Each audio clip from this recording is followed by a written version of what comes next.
Welcome, everyone.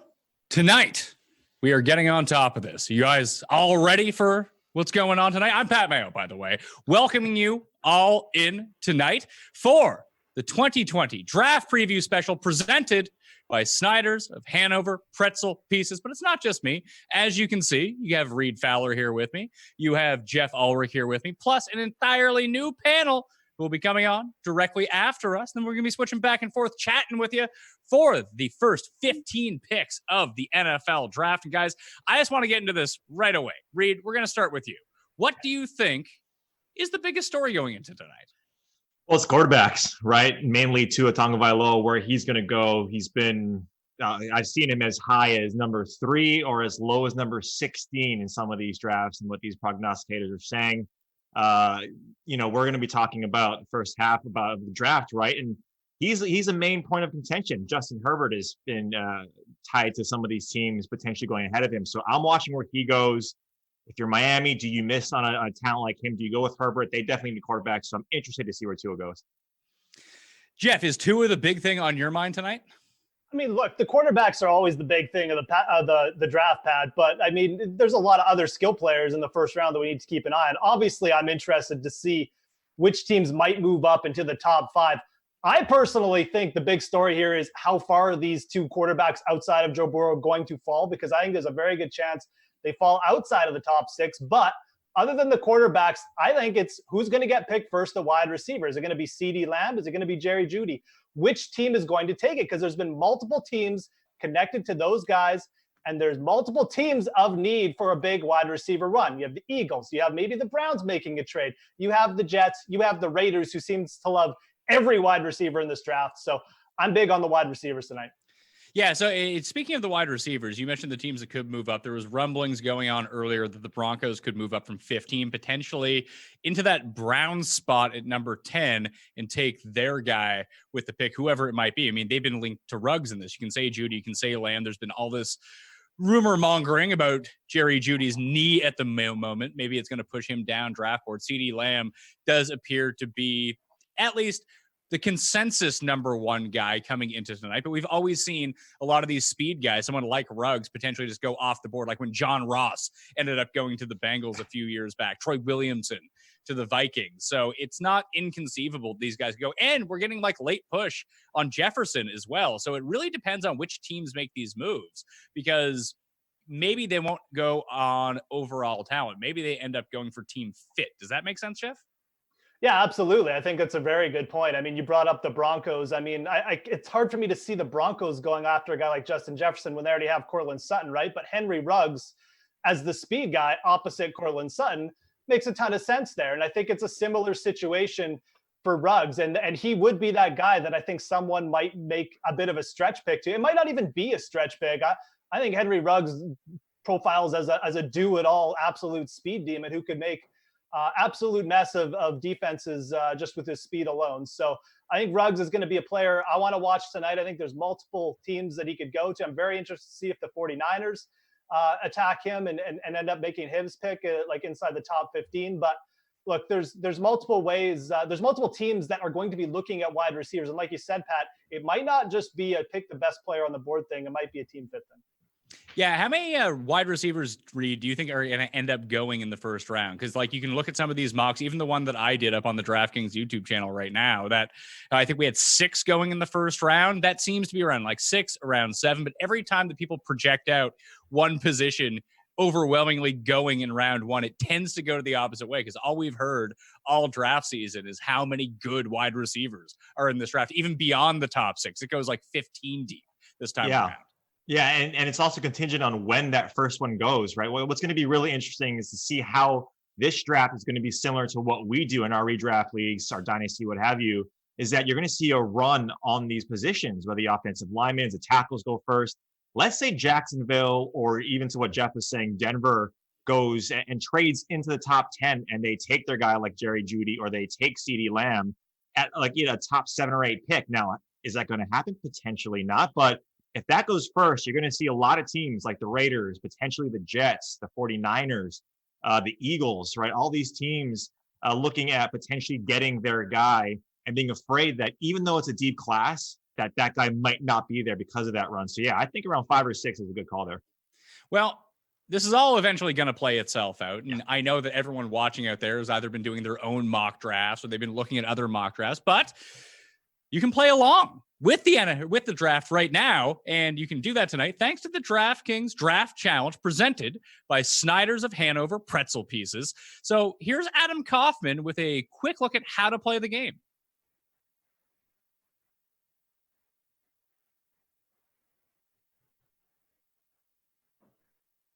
Think you're a draft guru? Showcase your skills and play for free in DraftKings 2020 Draft Challenge, presented by Snyder's of Hanover Pretzel Pieces. All you have to do is enter the contest on DraftKings and predict who the first 15 players selected will be before the first round begins on April 23rd, and you could win some big-time cash prizes. Once the draft begins, you can follow along on DraftKings and watch your points pile up. Didn't make the perfect pick during crunch time? Don't worry, you'll still be able to rack up the points. If a player you selected is drafted 1 pick before or after your prediction, you'll get 50 points. If the player's drafted 2 picks before or after your prediction, you'll get 20. But it's worth it to get your picks perfect, because each one you get exactly right will be worth a whopping 100 points. Plus, you get up to 100 bonus points, depending on how many perfect picks you make. So, put your knowledge to the test and take a shot at a share of the $25,000 in total prizes for the 2020 Draft Challenge, presented by Snyder's of Hanover Pretzel Pieces on DraftKings now.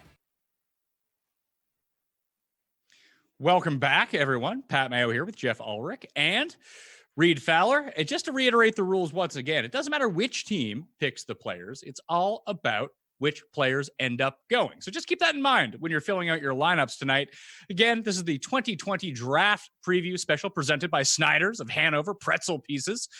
And let's talk about the top of the draft. It has basically come out, Jeff, that Joe Burrow is going to go number 1. Washington now says that they're not going to trade its pick and presumably take Chase Young. Do you believe Washington that they will not trade this pick? Do you think they should trade it? I mean, look, if you offer enough draft capital and players and just, future draft picks, I mean, yeah, I do think that there comes a point where you should trade it. I mean, we got reports earlier in the day that Miami was looking to acquire the 5th along with their 3rd overall pick and then just make a run at Joe Burrow. Now, trading out of 1 versus 2 this year, I'm not sure if there's so much difference. I'm someone who puts a lot of capital, a lot of value on a guy like Chase Young, a pass rusher. I think they have just as much value or close to as much value as a quarterback in this league. You also have questions about Joe Burrow making the huge jump from 1 year to the next. I think that's something that you could discuss and just in terms of his value, but it would have to be a lot. I mean, I don't think the Bengals are anywhere near trading out, even if the Miami offered their entire team. I think the Redskins are a bit more interesting to talk about, although I really feel at this point they're settled in on Chase Young. There just really isn't a pass rusher outside of him that brings the same kind of potential. So I think they're settled there. I don't think that I'm sure there will be a late run at making a trade, but I think that the 1st and 2nd picks are going to be the most boring of this draft. And then the fireworks are going to start.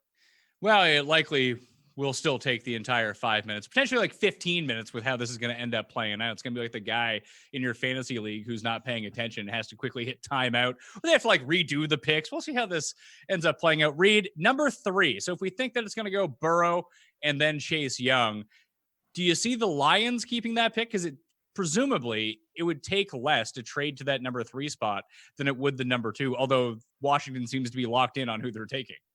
Yeah, this is when it starts to get interesting, right? Which team is going to go and jump to this number 3 spot? We've heard Miami probably most recently and most heavily in terms of the rumor mill being the team that wants to draft or go up there and trade with Detroit. But at the same time, the Chargers are there. I think they stay put though at number 6. And so yeah, if Detroit moves out and it goes to Miami, I think it's going to be Tua. I think a lot of guys think it's going to be Herbert. I still think Tua is one of the better talents that we're going to see, and a talent you can't miss up on or pass up on and miss in this year's draft, especially if you're the Dolphins, right? And you've heard it before, and you'll hear it again, how they've missed on the picking up Matt Ryan in that draft, and they went tackle, or they went offensive lineman.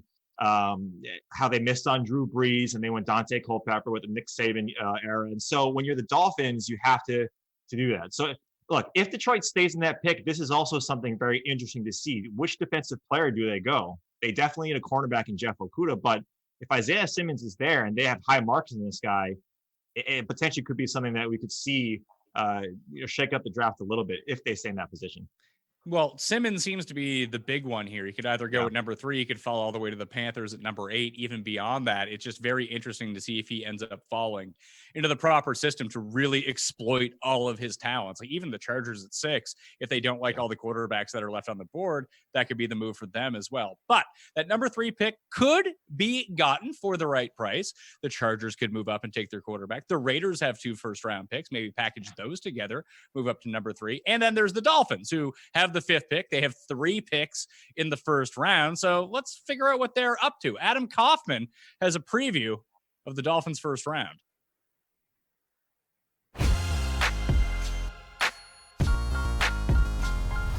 Omar Kelly is a part-time superhero, but full-time beat reporter for the Dolphins, columnist as well for the South Florida Sun Sentinel. And Omar, of course, everybody excited around there for the NFL draft, this virtual draft. And with the Fins, a very early pick and one of 3 first-round selections. What do you think? Is this inevitable? Tua's in Miami? I don't know if it's inevitable. I'm certainly certain that they've tried to talk themselves out of it from a medical standpoint. From is he the right quarterback? Do we go PPA? I don't know how much of that is smokescreen, but it's certainly not a layup. Yeah, I mean, that's really what I was wondering. You mentioned the injury. Obviously, the surgically repaired hip is okay at this point by all accounts, but still there is that risk, especially when you're talking about a guy who could be the 5th overall pick. So is he worth taking a flyer on? I do believe he's worth taking a flyer on if he's one of your 3 first-round selections. I mean, when you have 3 first-round selections, what's the harm in one going sour on you from a medical standpoint because you took a player with medical issues? It's not like it would be the first time they've taken a player with medical issues. Devontae Parker, who they drafted 5 years ago, was a medical concern, and had been a medical concern his entire career up until last season. So it's not like it would be the first time ever that that's happened to you. But if he's one of 3 first-round picks, I don't see what the harm is if he's there. I'm uncomfortable with trading up for him and giving up assets to go and acquire him. If you got to go get him at 3 or go get him at 4, if the Chargers want to jump you, then let them jump you. I'm pretty sure and certain that Brian Flores is committed to keeping all 3 of his first-round picks. And if Tua's on the board at 5, I don't see any reason why they shouldn't select him. So if not Tua, because again, everyone's sort of obsessed with Tua.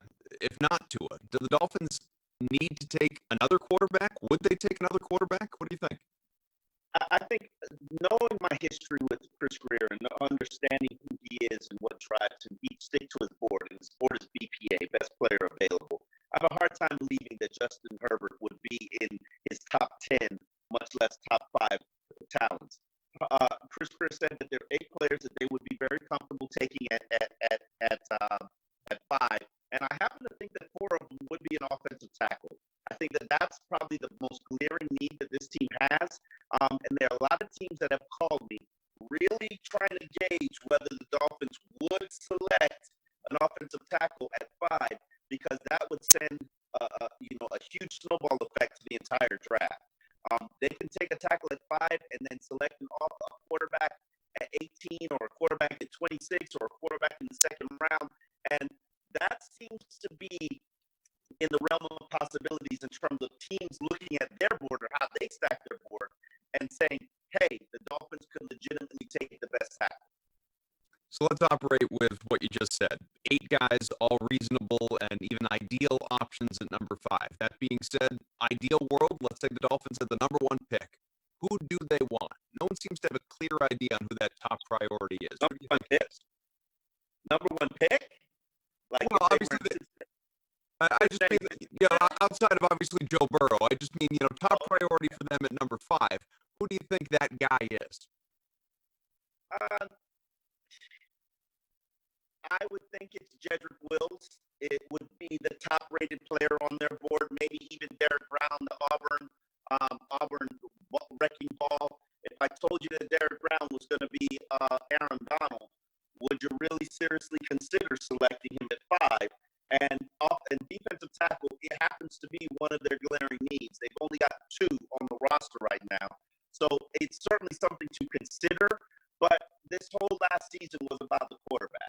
And it wasn't just about any quarterback. It was about a certain quarterback who just so happened to suffer a catastrophic hip injury, which now puts him in the realm of being a possibility for you at 5. So I have a hard time sitting here and saying that they would be wrong to select a BPA, which would be Jedrick Wills or Derek Brown.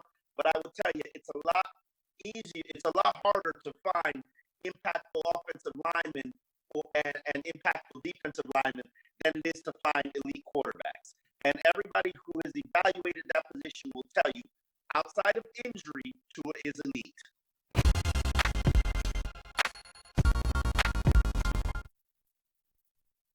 Welcome back to the 2020 Draft Preview Special presented by Snyder's of Hanover Pretzel Pieces. I have got 2 DraftKings contributors here with me right now, Steve Buchanan and Julian Edlow. You guys are the A-team in my mind. All right, we're going to talk about some interesting draft storylines for day 1 here. But first, do not forget the DraftKings Draft Challenge presented by Snyder's of Hanover Pretzel Pieces. The contest locks at 8 p.m., so be sure to get your picks in. Now, let's get into these storylines, guys. Steve, I mean, Miami has been heavily linked to Tua. We know this, but within the last day, we got rumors flying that Miami is trying to trade up to the number 3 pick with the Lions, make a monster offer, like for the number 1 pick for Joe Burrow. But we also know that Justin Herbert is shooting up draft boards. So do you think Tua goes top 5 here, and does it depend on if Miami makes this happen? Yeah, when there's smoke, it doesn't mean there's always fire, especially ahead of the NFL draft. Like, we've been hearing so many rumors here, but I still think Tua is going to land in the top 5 there. Another name that we've been seeing kind of getting some buzz here is the Jacksonville Jaguars as well. They're picking currently at 9. They're at a bit of a crossroads here. They could use potentially a quarterback here. What do they want to do with that number 9 pick? So I still think Tua is going to be going in the top 5 there. If he didn't have that injury, if maybe teams were able to go out, do their pre-draft meetings, maybe we'd have a little bit more better feeling about Tua. So I still think he's going to go there. The talent is there. Herbert does have his inconsistencies. I mean, who doesn't? But Tua is just such a special talent here. I'd be surprised if he goes out of the top 5. Jules, do you agree with Steve? You'd be shocked if he drops below the top 5? I would. We've been hearing all these rumors, but I think that's just what it is, rumors. And all these teams want to get their hands on Tua, even though they weren't able to give him a physical because of the state that we're in this year. This is a guy that just on upside is going to be a top 5 pick no matter what. And I just don't see the scenario where it happens that he falls out, whether there's a trade or not. Because even where we are right now, Miami has the 5th pick, so I think that's Tua's floor. Everything stays as is, and he goes 5. Other teams, I mean, the Giants could trade back, but they never actually do so. So we know the 1st pick, essentially. We know the 2nd pick, essentially. That just leaves the 3rd pick. Detroit maybe makes a trade for Miami to get up and get Tua, even though it's at 5, so it doesn't get leapfrogged by somebody else. Or a team like Jacksonville or a surprise team jumps up to 3 so we can get ahead of Miami and take Tua. But he's a top 5 pick in my mind no matter what. All right, Jules. Well, what other team or like storyline are you interested in seeing play out tonight? Is there anything that you have your eye on? I mean, even though I'm convinced Tua is a top 5 pick, I think that's still going to be the top storyline, just where he falls. But there's other things. We've gotten a lot of rumors from prominent reporters that we're going to see offensive linemen fly off the board like never before in the top 10. So are we going to see teams like the hot rumors? Everybody's, I got to get up to 3 so I can get an offensive lineman before teams at 4 and 5 get offensive linemen. Like, are we really going to see 3 offensive linemen in the top 5, 5 in the top 10? Like, I don't think this is going to happen. I want to see how that plays out. And then one of the best wide receiver classes we've ever seen, just in terms of depth. Maybe there's not a Randy Moss at the top, but there's 5, 6, 7, 8 legit wide receiver ones. How many go in the 1st round? When do we start seeing the run of them? I think offensive linemen and wide receivers are a storyline. Steve, you said just because there's smoke doesn't mean there's fire, but there's got to be some things that you have your eye on tonight. There's actually a couple teams who are drafting outside the top 15 because we're covering the top 15 picks here. But there's 2 teams I'm actually interested to see if they end up moving up, and that's the Atlanta Falcons and the New Orleans Saints. These are 2 teams that are said to be really aggressive. They want to move up from their spots right now. We know the Saints, they love doing that. They love kind of getting rid of some of those other picks to move up further in the first round or what have you. So I think those are two teams to kind of watch and see if they're able to get aggressive and get in earlier in the draft here. These are two teams that, I mean, the Falcons have a lot more needs than the Saints do. The Saints kind of feel set right now. There's not any glaring need that the Saints have, but I think the Falcons are going to be a really interesting team to watch, to see what they do, to see if they can get closer in this draft there, to kind of get their pick of what they need. So those are two teams I'm kind of keeping an eye on. I wouldn't be surprised to see them in our show, in our specific coverage as the night goes on. All right, Steve, I mean, you've been known to have some hot takes. So what is your hottest take or prediction on what the biggest surprise of round one is going to be? So here's the thing, we talked about Justin Herbert in one of my prior videos here, about how he could be moving up here. But as the day has been progressing, maybe it ends up being that he goes later in the first round. Maybe he ends up dropping. Maybe he doesn't go to the Chargers or anything like that. Maybe there's teams that want to move up and could totally change the landscape of this draft. So look, every single day it feels like the news is changing, the rumors are changing, the narratives are changing. Maybe that's what's going to happen here with Justin Herbert. That's one to watch too as well. And then that number 2 pick, is it a lock? People are saying the draft is really starting after number 2. Is that necessarily true? Is it the one spot and then anything could happen at 2? I think those are two things to keep an eye on as well. Julian, what do you have your eye on? What's going to be the biggest surprise of round one? I'll come up with my own thoughts as well, but I do agree with Steve that Herbert is just a name that people keep trying to jam into the top 5, and I just don't see it happening. But then people are like, so he drops out of the top 5, he's got to go to the Chargers at 6. I don't think that's necessarily the case. I think we could see a guy like Isaiah Simmons. We could see an offensive lineman, a defensive player go number 6. So I think the surprise is going to be the Chargers at 6. They're going to have a chance to take Herbert, and they're just going to straight up pass, and Herbert's going to start sliding. But outside of Herbert sliding, I think the shocking part is going to be when he gets there at 6, and I don't think he's going to be taken. All right, good stuff, guys. This special will be right back. Pat Mayo's going to be back, but right now, here's Adam Kaufman with former Jets tight end Anthony Becht.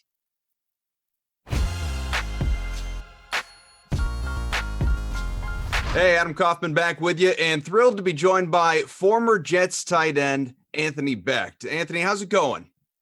Everything's great, Adam. It's good to be on, and I can't believe we're at the draft. Finally, we get some content out there while we're sitting in our houses. We can enjoy a little bit of football. Yeah, everything is king right now for the NFL, and that's great, obviously. All eyes on the league. And going back to your personal draft experience, you were taken in the first round, 27th overall, at this point, 2 decades ago, back in 2000. I'm sure in some ways, though, feels like yesterday, right? Yeah, what an unbelievable experience for me. I think the biggest thing is, obviously it was a historical year for the Jets, being that it was 4 first-round picks that year. I was the 4th of the 4 picks. And, we really were trying to build something. When you talk about teams in the draft and building an organization and trying to get those foundation, those cornerstones put together, to get 4 guys in the first round was great. And it was good to be a part of that. And really did set the foundation offensively and defensively for the Jets moving forward. And, we put together a really nice run. Obviously, kids today are going through one kind of draft experience, everything being virtual. But for you, it was the norm and a different kind of year in the sense that, as you just said, 4 first-round picks for the Jets that season. So what do you remember just kind of about the process for you individually and maybe how it was a little different than you might have expected from start to finish? Well, yeah, for me individually getting drafted, into the first round early on, I wasn't projected to be a first round guy. I think a lot of folks would say late second, early third coming out of school. I had a little bit of an injury that I was pulling through the season, was able to have a really productive year, but still I was rated high coming into that draft.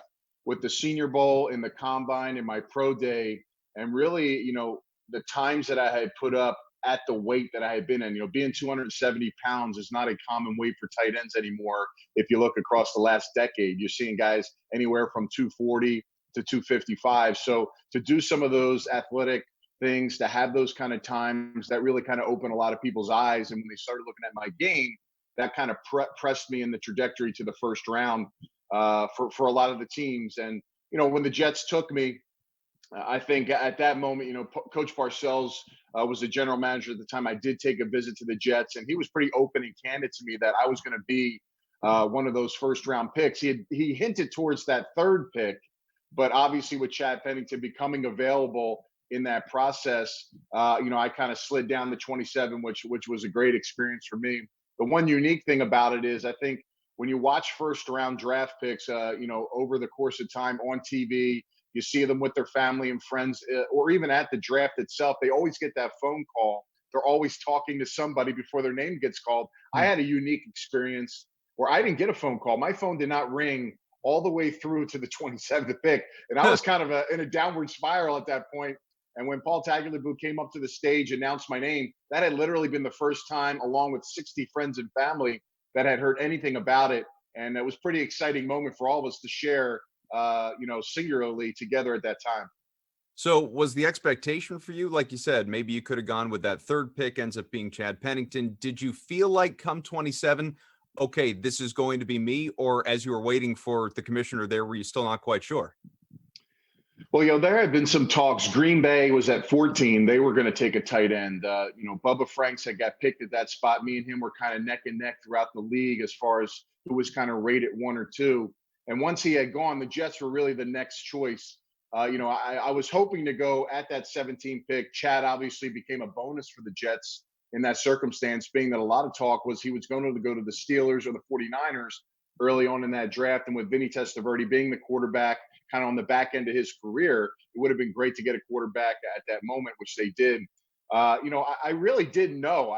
I was assuming, but just, understanding the process of the draft and my phone not ringing at all, not hearing from my agent or any teams, I was kind of worried. And I was really at that moment when Tagliabue was walking up to the stage, I was scrambling in my mind, looking at the draft order from, 28 to about 35, thinking, who did I talk to? Who could be a potential running for me? The Jets, they obviously didn't tell me the right information.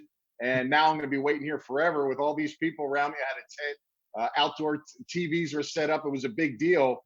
But, luckily for me, fortunate for me, it went really well. And, hearing your name on the stage at that moment was just, it was unbelievable time for me. And, I had a great feeling it was going to be the Jets, and they came through for me.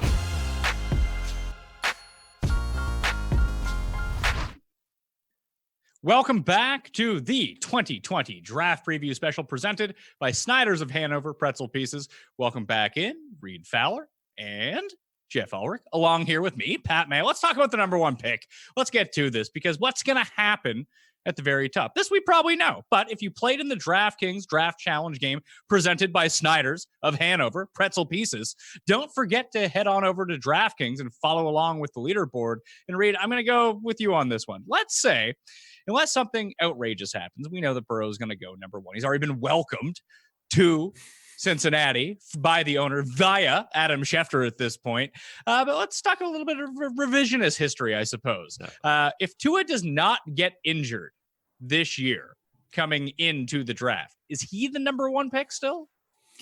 I still think it's Burrow. And the reason why, even though he just had 1 year and you see in that offense that Tua, has had success at Alabama, and it's just a pro style offense. I mean, LSU and what they did, he probably had one of the best college careers that we've seen from a quarterback in history. Now, again, only 1 year, so you have some question marks there, but we haven't seen something in terms of his accuracy, his touchdowns to interception ratio, what he did to top ranked teams as well.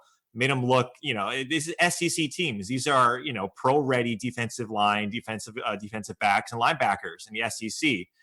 2 would have been 1A, and that's the question that we would have been asking, right? Is, does Washington have faith with now the new regime and Ron Rivera, have faith in Dwayne Haskins, or do they go with a guy like Tua, or maybe pass up on someone like Chase Young? That would have been the question, but no, it's Joe Burrow. Jeff, Cincinnati's currently on the clock again. Joe Burrow, most likely going to be the pick here coming in. But do you think that Tua could have gone number 1? I don't think so. I'm kind of on the same boat as Reed here. I think when you start stacking these 2 players up, like right now, all the draft analysis is Herbert versus Tua. And most people, I think, are saying, well, they're kind of giving Tua the edge there. But really, when you look at things like leg speed, arm speed, like size, height, Herbert is actually the better prospect. Now you start stacking Tua up against, Burrow for the same things. I mean, I just think that he would have gotten picked apart a little bit more.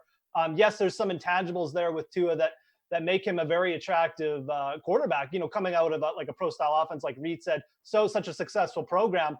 I think that would have guaranteed him to be in the top 5, assuming no injury, but I don't think he would have ever pushed ahead of Burrow.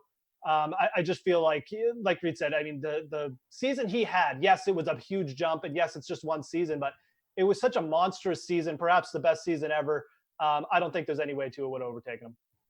All right. So what do we think that Burrow brings to the table year 1 for the Bengals? Obviously, Andy Dalton ended up getting hurt halfway through last season as the Bengals continued to lose to acquire this pick. Then he put him back in. He ends up winning the game. Then, that's good enough. We're not going 0-16. We feel good. We're Cincinnati. We got that number 1 pick. We get our quarterback of the future. But realistically, as a rookie, Jeff, is Burrow going to be better than what Dalton brought, like at this point of his career? I think there's certain situations where Burrow is definitely going to be better. I mean, I think it's just obvious. He just brings better arm strength, better strength, just a better play to the quarterback position. I think all of that is just, a given that he's just going to have a better upside than Andy Dalton. But, you look at the Cincinnati Bengals offense last year under Zach Taylor. I mean, it was the 3rd worst in terms of points produced. And yes, he had Andy Dalton, and yes, there was no AJ Green there, but there's not that many. There's still a lot of returning pieces here. I mean, it's still Tyler Boyd, Joe Mixon. All those pieces were there last year, and Zach Taylor didn't do much with them. So there's a little bit of concern here if you're a Bengals fan of this coach just does not have the right fit here. Now, Joe Burrow could come in and change everything, sure, but I don't think this is a situation necessarily where you just put in this upper end quarterback with definitely like a better higher end than Andy Dalton, and things just get flipped magically. Now, the one thing I'll say is, a healthy AJ Green would probably be the most magic elixir to fix this offense, at least in my opinion, but there's still O-line issues. Their defense is still going to struggle. I think what you're going to see from Joe Burrow is better production in some of those garbage time situations. And yes, it'll mean more closer games, maybe an extra win or 2 here, and some better production from a fantasy point, but I don't think it's going to necessarily lift the Bengals out of the basement. I still see them struggling massively next year. Once again, if you've played in the DraftKings Draft Challenge presented by Snyder's of Hanover, Pretzel Pieces, go over to the DraftKings lobby and check out the standings. They're going to go pick by pick. Again, you just need the players to be correct. You don't need the right teams to be taking them because, hey, we can be dealing with trades as we go along here. Reed, about Andy Dalton, do you think he ends up staying on the Bengals if they end up going with Burrow, or does he find a different destination, end up being a starter somewhere? Is he like a trade piece in week 4? Because generally speaking, you don't see quarterbacks get traded mid-season and then just start taking over the reins for other teams. This usually happens before the season starts. Yeah, well, a couple of things. One, I mean, Cincinnati probably wants the Andy Dalton or Joe Burrow to be the Andy Dalton of 2013 when he went off for 33 touchdowns, similar to that. But for a rookie, it might be kind of tough, and especially in this division, better believe that these guys like the Steelers and the Ravens are going to try and tee off on this rookie quarterback. But look, you still have free agents out there like Cam Newton, right? Jameis Winston. I would argue that those 2 guys, from a talent perspective, are better. Having said that, we've seen talented quarterbacks not get picked up by teams just because it's not the right fit.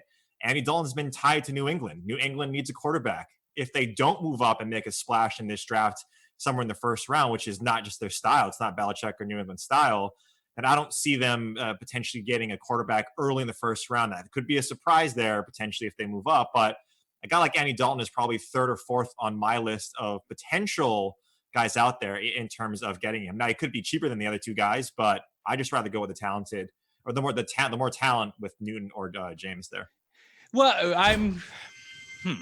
it's very interesting. I think it depends on what your team goals are. Like, yeah, Jeff, like let's say New England, for example. Let's say all of a sudden they don't draft a quarterback tonight. They're all of a sudden in the market for a quarterback. You have Jameis, you have Cam, or do you go with someone like Dalton who, as opposed to those 2, is just more of a game manager? If you're going to rely on defense, try not to turn the ball over. You miss like the big play and potentially making that offense awesome that the other 2 bring you. But if you're just looking to tread water a little bit at the position, have an NFL competent quarterback, doesn't Andy Dalton make, like, I'm kind of shocked the Bears went after Foles and didn't go after Dalton. Yeah. Like if that's all you're looking for. Yeah, I think the Bears going after Foles probably speaks to like Matt Nagy and just some of the coaches having familiarity with Foles. I agree. I mean, I think Dalton would have been, I don't know, it's similar. I mean, obviously we know Foles has some upside considering his Super Bowl win there, but Dalton to me is, you're going to look to him to go to a more of a veteran team. I mean, Could he go to Jacksonville and maybe just like, back up, split time with Gardner Minshew? Sure, but what does that really achieve for Jacksonville? Nothing, right? Because they're looking to develop something. So why bring in Andy Dalton? I think the Chargers could be interesting. I'm not sold that the Chargers are drafting a high-end quarterback tonight. I think Anthony Lynn is the type of coach. He hates turnovers. He wants a veteran. He actually likes Tyrod Taylor. Bringing in Andy Dalton to compete or just even back up Tyrod Taylor would make a ton of sense. So a team like the Chargers, read throughout New England. I don't think New England is necessarily going to go after Andy Dalton, but it's certainly a possibility there too. I'd be looking for a veteran team though, like the Chargers or New England, to make a move. Even a team like the Saints, just someone who's going to be in competition for the Super Bowl next year, for the conference championship, to have a backup plan. I mean, the Saints lost Teddy Bridgewater. Why not bring in like a veteran like Andy Dalton? It's not going to cost them much, just for a safety net. Once again, this is the 2020 draft preview special presented by Snyder's of Hanover Pretzel Pieces. Pat Mayo here with Reed Fowler and Jeff Ulrich. Let's talk about the Bengals and what they might need after a starting quarterback. They did some great work in free agency in the secondary, getting some pretty good deals on the board. So maybe that's not what they're looking for with their second pick of this draft and all the way through. Reed, where do you think that they go with the rest of their picks? Do you think they address the defensive line, beef up the offensive line to give your new rookie star quarterback some protection?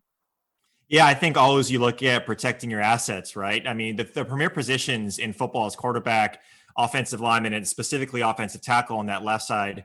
That backside for the quarterback, and then the edge rushers, right? And so when you're Cincinnati after the first pick, which is what we like to talk about, I do think they address that their offensive line. Look, they've made some key signings there on defense. They're not very good, like Jeff mentioned. Like on both sides of the ball, they weren't productive at all. But if you look at Cincinnati last year, they passed the ball the fifth most in the NFL at around 63% of the time they were calling pass plays. And so when you look at what they want to do, especially with Burrow, if they're spending all this money, right, the first pick overall, they're definitely going to want to keep them upright, keep them safe. And so I think they go offensive line there. I can see offensive line as well, but when you win one game, chances are you're losing in a lot of these games. Therefore, you have to pass the entire time. Yeah. I don't know if Coach Taylor is thinking like, I know that he does want to pass, actively wants to pass. Yeah. That might have been the high end for that. Jeff, what do you see them doing? I'd be pretty shocked if they didn't start to address their offensive line like really early after the first round. It's been an area of contention for them for years. We've seen Joe Mixon just just getting stuffed at the line of scrimmage over and over. So yeah, Reed brought up the passing rate. I don't think any coach, even like the pass happy ones, wants to do that over the course of a season. So I think that they'll probably go. I mean, this is a deep draft for offensive OTs, at least. Especially the top end is. And I think even going into the second round, you can be able to get some other ones. I think linebacker is the other position. Like you mentioned, some of their free agencies, they still have a really weak linebacking crew. So I would suggest that their second round pick is either going to be an OT or a linebacker. Well, let's say they go with Burrow. Let's say he's under center week 1, season starts on time. AJ Green is on the field. He doesn't hold out because he was franchised or anything like that. Reed, where would you put AJ Green in the pantheon of fantasy receivers this year? Because there's going to be a whole lot of trepidation based on him after last year. Like, we knew about the injury. It's like, oh, he's going to miss 3 weeks. He's going to miss 4 weeks. And like anyone who took him was like, this is the worst thing that's ever happened. At least they only ended up spending like a 7th or 8th round pick on the guy. But like, if I were to give you a healthy AJ Green on the field with Joe Burrow week 1, would you rather take him or T.Y. Hilton? Yeah, that's. It also depends who's in the backfield who's under center for the Colts.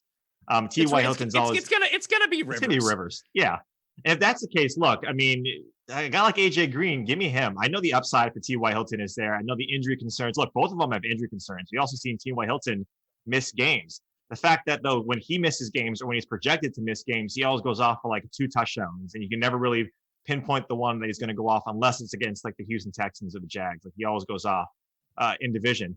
AJ Green, though, to me is a guy like when you look at what he was able to do when he was healthy and the size and the speed that guy has, that ceiling up there is fantastic. Granted that you're probably going to have to reach a little bit, right?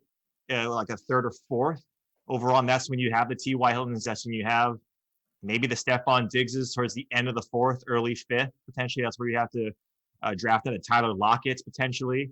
And for AJ Green, if they're going to be passing, look, I honestly don't think that their defense is going to be much better than last year. And so even if they do have a downtick in passing percentage, I still think they're going to be behind a lot of these games. And garbage time fantasy points still counts last of my check. So give me AJ Green. Yeah, Jeff, where would you kind of take him? Just like looking at the receivers in early fantasy football drafts that have been going around him. That's not including any of the rookies in so far. It's like would you rather have Stefan Diggs now in Buffalo or roll the dice on AJ Green? Yeah, that's a little bit more of an interesting comparison. I think for me, I definitely would have taken AJ Green over T.Y. Hilton, just because, Hilton's a little bit banged up. He's got many injury concerns, quite frankly, as AJ Green. And I think Reed brings up a really good point about Cincinnati being bad defensively.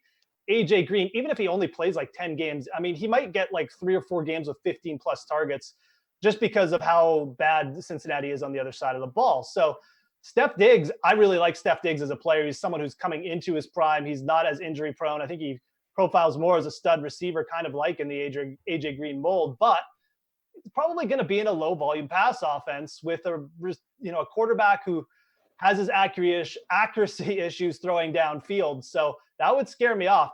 I like the boom bust potential with AJ Green next year, assuming we get Joe Burrow as number 1 pick, which we're going to. I would probably take him over Diggs. I think it's a little bit of a stretch. I understand Diggs has all the potential to blow up there if the Buffalo Bills just open up their offense a little bit and Josh Allen just keeps taking little steps forwards. But I think AJ Green, Joe Burrow does have the potential for fantasy purposes to put up some absolutely monster games. If those two stay healthy, it's just going to be a volume thing because Cincinnati's still going to be passing late in a lot of those games.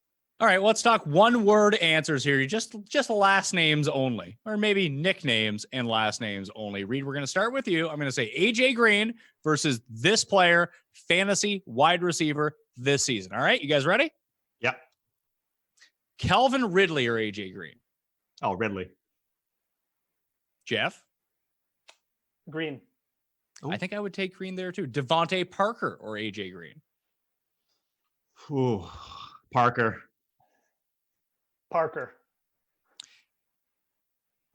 Robert Woods or AJ Green? I'm going Green there.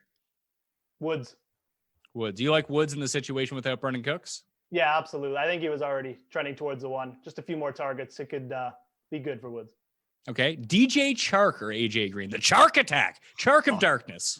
I already know where Jeff's going with this. I'll just go Chark with him too. I'm going Chark. Chark's like my favorite player. Yeah. All right. How about AJ Green or my guy, Scorin McLaurin? Oh, I'll go AJ Green. Yeah, I'll go Green too. There is a possibility that Terry McLaurin has the highest market share of any receiver in the NFL this year. Yeah, because who else is there? Exactly. Yeah. There's no running backs to contend with either, like getting passes out of the backfield. I mean, Darius Geis is probably going to get hurt again. I mean, the guy can't just stay healthy. And look, they've been tied to Evan Ingram too, right? A lot of chatter about potentially tight ends coming over. There was chatter about the Redskins potentially giving away their pick to the Giants, maybe moving up 2 spots, all of that rumor mill stuff, and Evan Ingram being in that conversation. But still, even if he was, right? I mean, I don't see anybody contending with targets with F1, whatever his nickname is. No, it's not F1. It's the single worst nickname in all. I don't know who started that, but they're bad at nicknames. Leave the nicknames to Pat Mayo. I don't do anything well besides make up nicknames for people. So, Jeff, you'd go McLaurin here too? I would go Green over McLaurin, but I mean, I definitely agree with you. The potential is the thing that scares me about McLaurin is just the quarterback situation. Not sold on Haskins. We saw him struggle to connect with big games. Even when McLaurin was getting like 12 targets, he'd catch 4 passes. So I'd go Green over McLaurin. All right. Well, okay. So we're stuck with AJ Green. We'll talk about Mixon for a second, maybe even Tyler Boyd, because the other guys that we get into, we mentioned Calvin Ridley, who's a secondary receiver on his own team. Michael Gallup's also being drafted in that range. But what about Joe Burrow? What do you expect from him from a fantasy perspective this year, Jeff? Is he a top? Would you rather have Brady or Burrow in fantasy? Oh, God. That's a tough one right off the bat, just because of the evolving situation in Tampa Bay. We like to refer to it as a fluid situation. Yeah, fluid situation. I would take Brady. Honestly, I think I would. The offense that he's in, another team with a bad defense, and even if they fill a few holes tonight, or just in the draft of the next few nights, I don't think it's going to be enough that they're going to have a top tier defense. This is a team that's in a tough division. I think they're going to be in a lot of shootouts. I think Brady is going to be, at least early in the season, a very productive quarterback. Now he's 42. Can he keep it up through the whole year? But there's just too many unknowns with like I said, Zach Taylor's head coach and the Cincinnati O-line for me to go Burrow over Brady there right now. Yeah, Reed, would you go Burrow over Brady? The one caveat I would put on it is unless it somehow translates that Brady's going to score a bunch of touchdowns from the 1 yard line through sneaks, which is in his repertoire 100%. But Burrow's going to run. And we saw this with guys like Kyler Murray and especially Josh Allen. I think Josh Allen's a good comp for a fantasy purpose for Joe Burrow, that if Burrow's going to run and he can make it 13-yard pass, unlike Josh Allen, that he could have substantial fantasy value if running is a part of his game.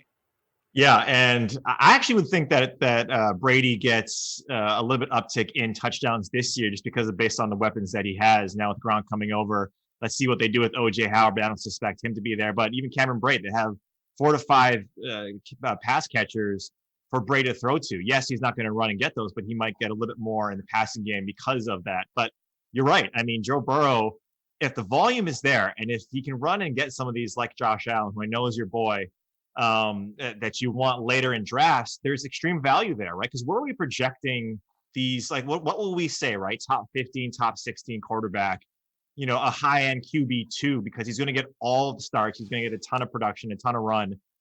He's there. I would probably keep him on the streaming dynamic and the streaming side of QBs. And so I'd rather go with Brady there because I have him in my top 12, so QB1.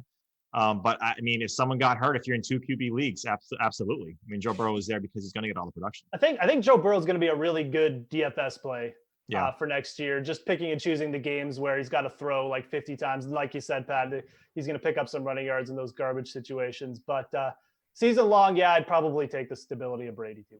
Yeah, I'm not too concerned about stability at my quarterback position if it's going to be that kind of stability. Like you have your studs at quarterback, and then guys like 5 through 20 are all pretty flat, to tell you the truth, in terms of their overall scoring. They're separated by like a point or two per game. So I think I would rather, unless you really think that Tampa's going to A, be awesome, and B, Brady still got the juice and he's going to throw for like 35 touchdowns and 4,500 yards. I just envision a scenario where Burrow in real life has a much worse year than Tom Brady and outscores him by like 50 fantasy points.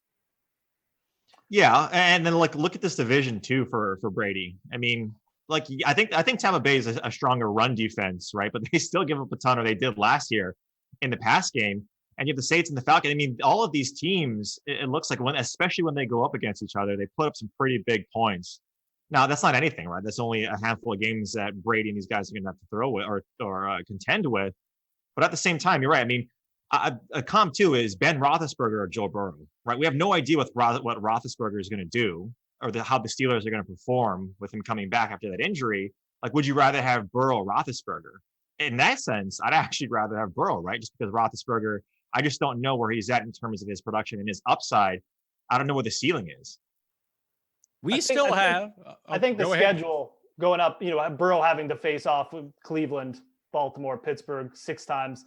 That's not great either. So that would be a pretty big mark against him for me. Well, the Bengals apparently know who they're taking, but they don't want to tell us because they have like another 7 minutes left. So let's go to Tara Lynn because she's standing by with what the draft prospects have been shouting about on social media. For prospects that have dreamed of walking up on stage, shaking Roger Goodell's hand, and holding up their new jersey, their dream is looking so much different this year. With the 2020 NFL Draft going virtual and everyone practicing their social distancing skills, let's take a look at how some of those prospects are feeling ahead of their big moment. The only way we can, through Twitter. LSU's quarterback Joe Burrow coming off an unreal season as he led the Tigers to a national championship, a 15-0 record, and led the nation in touchdowns. The NFL Network has been doing an NFL throwback series, and Joe Burrow showed he's on the same page with Patrick Mahomes. The Kansas City QB retweeted the video of a 2014 Aaron Rodgers throw that didn't count, saying it was the best throw I think I've ever seen. And Burrow agreed with him by hitting the retweet button himself. Defensive end Ohio State Buckeyes Chase Young hasn't had much of his own thoughts on Twitter, but he has been retweeting videos of himself and some of his noteworthy stats to show he's the real deal. Matt Miller at NFL Draft Scout tweeted, "Chase Young is one of the 4 to 5 best players I've ever evaluated." Clemson product Isaiah Simmons, well, he wants to know what position the people of Twitter think he should play. He tweeted out to the people asking them, "What y'all think?" in response to the NFL Network's tweet asking what position is best for him in the NFL. Alabama star Jerry Jeudy tweeted out an hourglass emoji, so I guess we will take from that tweet that he's waiting to hear what team he will be calling his new home. Another University of Alabama product wideout Henry Ruggs tweeted Velcro tennis ball paddles and asked for somebody to find him this. Maybe, I'm guessing he doesn't have a football field in his backyard, so this is his way to stay in shape for the season during social distancing. Well, virtual or the real thing, these prospects are happy to be in one of the biggest spots of their career, the 2020 NFL Draft. Welcome back to the 2020 Draft Preview Special presented by Snyder's of Hanover, Pretzel Pieces. It's nice to also see, Jeff, that, we have our backgrounds behind us. That's nice and everything. We just cut to Zach Taylor, and what's he up to? Well, he has a nice Cincinnati Bengals background behind him with 5 minutes left to go before they need to make the pick, and they're using like the God shot from up above where you can see his entire room. Fantastic start for those guys. That's good to know. Glad to know that they're taking all the time too, Pat. So we have to keep chatting about the Cincinnati Bengals and just getting their free airtime out of us. Yeah, there's someone's over in the corner. You can't see them on screen, just doing the accordion. Like, let's stretch this out. Let's get the best ratings we could ever get. And that's probably what they're doing right now. I'm not going to lie to you. But, Reed, we were talking a little bit about the other teams in the AFC North before we went to go see what was happening on the social medias. But we know that Cleveland has now won the offseason 2 consecutive years. That has not translated into wins, so that's problematic. We don't know the status of Ben Roethlisberger. We know he's going to play, but is he absolutely washed? Is he healthy? Who knows what's going on with that team? They should be good, but 9-7 could be good enough just to miss the playoffs. And then you have the Ravens, who maybe in the offseason teams have figured out Lamar Jackson in this offense. Maybe they saw what the Titans did, say, you know what, we're going to try to replicate that every game until they adjust. Maybe they're not quite as good this year. Is there a path for the Bengals to get to the playoffs this year with Joe Burrow? Oh, I think it's going to be tough. I see what you're saying, right? These teams, there's a lot of question marks, going into this season. But solely putting it on a guy like Joe Burrow to potentially get you to that spot, I think they would need a little bit more pieces. I would say if they had talent, like a defense like Tampa Bay, or even if it wasn't that good, right? Even if their run defense was in the top 8 or 10, I think someday they would have a chance. But there are a lot of pieces that they need to figure out. I think when you have a second-year guy like Zach Taylor, which is nice, there's some continuity. We know that regime had a lot of continuity with Marv Lewis, and it didn't really pan out that well in the long term, right? I think there were some seasons there where they had some success, going 11-5 and 10-6 and so on and so forth. But when you have a team like that, a team in that division, unless the AFC is kind of weak, so you could potentially get there, but that division, I think, is a little bit too strong for them just yet. What do you think, Jeff? Do you think that the Bengals have an outside shot to make some noise this year?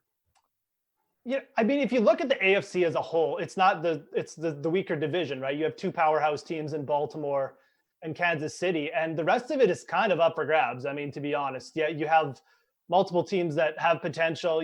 Like you said, Pat, the Browns. You could throw the Chargers into last year's disappointments. They could rebound too.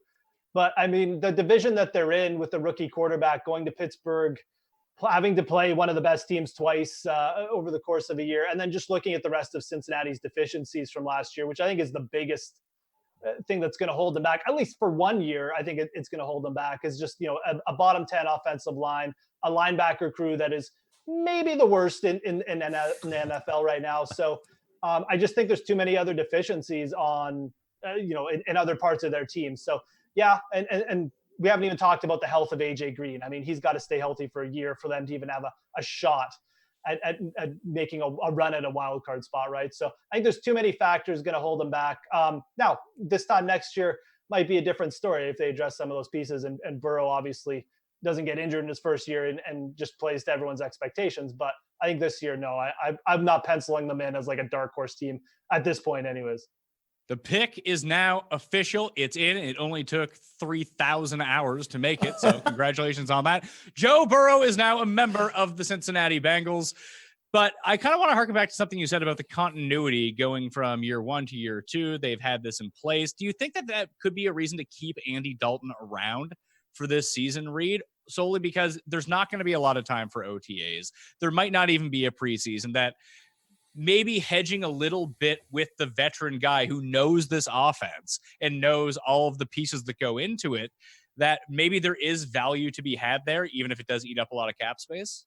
Well, yeah, I also think that, I mean, Dalton has to sort of buy into that philosophy, right? That he was starting quarterback for all this time and he, had some successful seasons, and has to buy into, I'm going to be the veteran quarterback that helps the new rookie, the new shiny toy come in and win over the city. Andy Dalton just shows, no sense of having a sour attitude about that. Last year, yes, he was hurt, but then towards the end of it, he and like Eli Manning kind of had that treatment, right? Where they had to sit in place of the new rookie quarterback or the new coaching staff.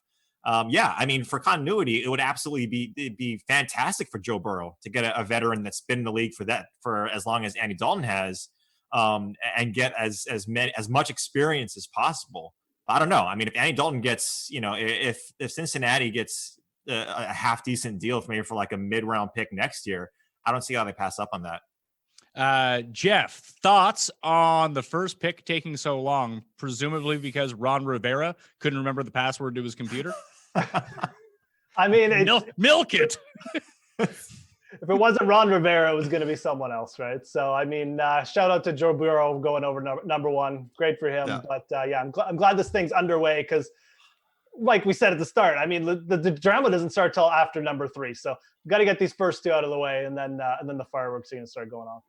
Well, myself, Jeff, and Reed will be back with you for picks 4 and 5 when they end up coming up. But for now, before Washington ends up making its selection and Detroit at 2 and 3, Adam Kaufman standing by with Dave Burkett on the Lions.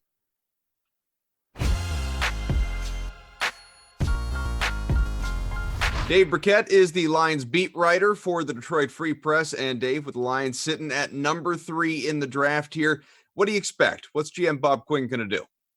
Well, I think he would most like to trade down. I don't know if a deal will be there for the taking, but certainly given the Lions' holes, if he had the opportunity to move down to 5, 6, somewhere else in the top 10, I think you could still get one of the defensive players they covet.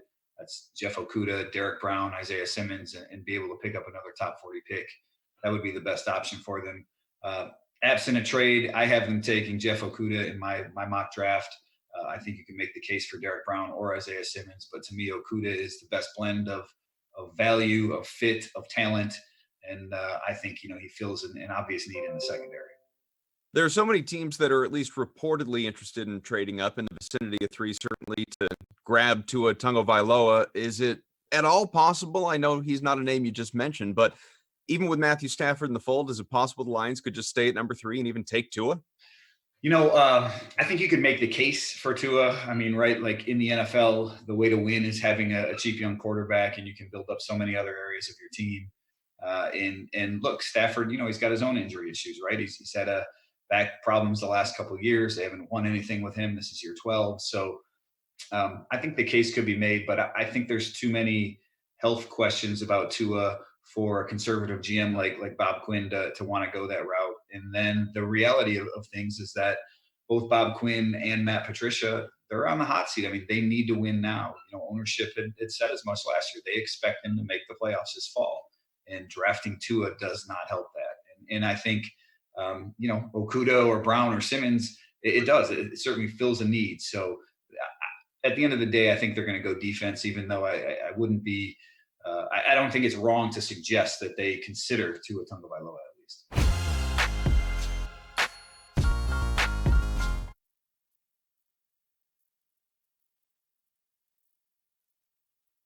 Welcome back to the 2020 draft preview special presented by Snyder's of Hanover Pretzel Pieces. I'm back here with Panel B, the coolest guys here. I'm Jesse Cofield. We got Steve Buchanan and Julian Edlow here with us. All right, guys. Don't forget, if you played the DraftKings Draft Challenge presented by Snyder's of Hanover Pretzel Pieces, do not forget to head over to DraftKings and follow along on the leaderboard. Guys, Redskins are on the clock. Chase Young, maybe the most talented prospect in the draft.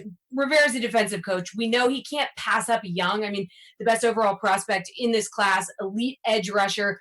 But this is also where we could see some teams try to trade up and grab a quarterback. So if Washington stays put, though, Steve, like we can assume they're going to, is Young a no-brainer here? Everybody said this draft is getting started after the first 2 picks. Is this just definitely Chase Young? Yeah, I think you got to go with that. You don't want to be the team that pass up on Chase Young and then you see what he does in the NFL throughout his career. I mean, this is not necessarily a need that the Redskins need, but again, this is like a generational talent. You don't want to pass up on Young in this spot here. You know, defensive line is actually one of the strengths for the Redskins. So it's not something that, again, that they need, but you always can improve. You always got to take one of these talents. So yeah, I mean, Young is definitely the play here. There's got to be no shock at this point.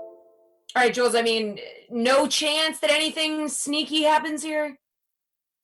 I'm more of a fan of Steve's analysis that this is not exactly a need that the Redskins need. That was very well said, Steve. But look, this is pretty much just like the Burrow pick. We're going to sit here and let the clock wind down until Washington takes Chase Young. There was a point in time where maybe if Tua never got hurt, this would be a spot where we're talking about, does Washington take Tua and look to move Dwayne Haskins, or does Washington trade this pick because the team needs to come up and take Tua? Now with Chase Young being such a dominant prospect and with Tua's injury, that conversation is just going to start for us at number 3. So Washington's going to take the best player available, a dominant force in this draft, and make do with it, even though it might be a position of strength for them. You can use multiple edge rushers in a game, and it's very valuable to be able to put pressure on a quarterback, obviously, in today's passing NFL. So it's the right move for Washington here. All right, Jules, but even with Chase Young, I mean, this isn't really a win-now roster for the Redskins here. They're thin at a lot of places. I mean, you know, Terry McLaurin, he's basically the only one there for them on the outside. Left tackle Trent Williams has asked to be sent to another team. Like, what are some of the other holes that the Redskins have to fill? Well, if Trent Williams is gone, then offensive line becomes one to protect their investment last year in Dwayne Haskins. So if I'm Washington, I hope that there's some way to keep one of the best offensive linemen, or a player that was one of the best offensive linemen in the NFL. But yeah, this is going to be a long process. Young's going to help for sure. But they need to hit the rest of their picks in this draft as well. They need to look at the trade market. They need to look at the free agent market for the next couple of years and really build a team here. This is going to help the same way that Burrow is going to help Cincinnati. He's going to help them improve a lot on offense, but like, nobody's picking the Bengals to make the playoffs. So it's still going to be a steady climb. Hopefully you hit on some picks and get better over the next few years.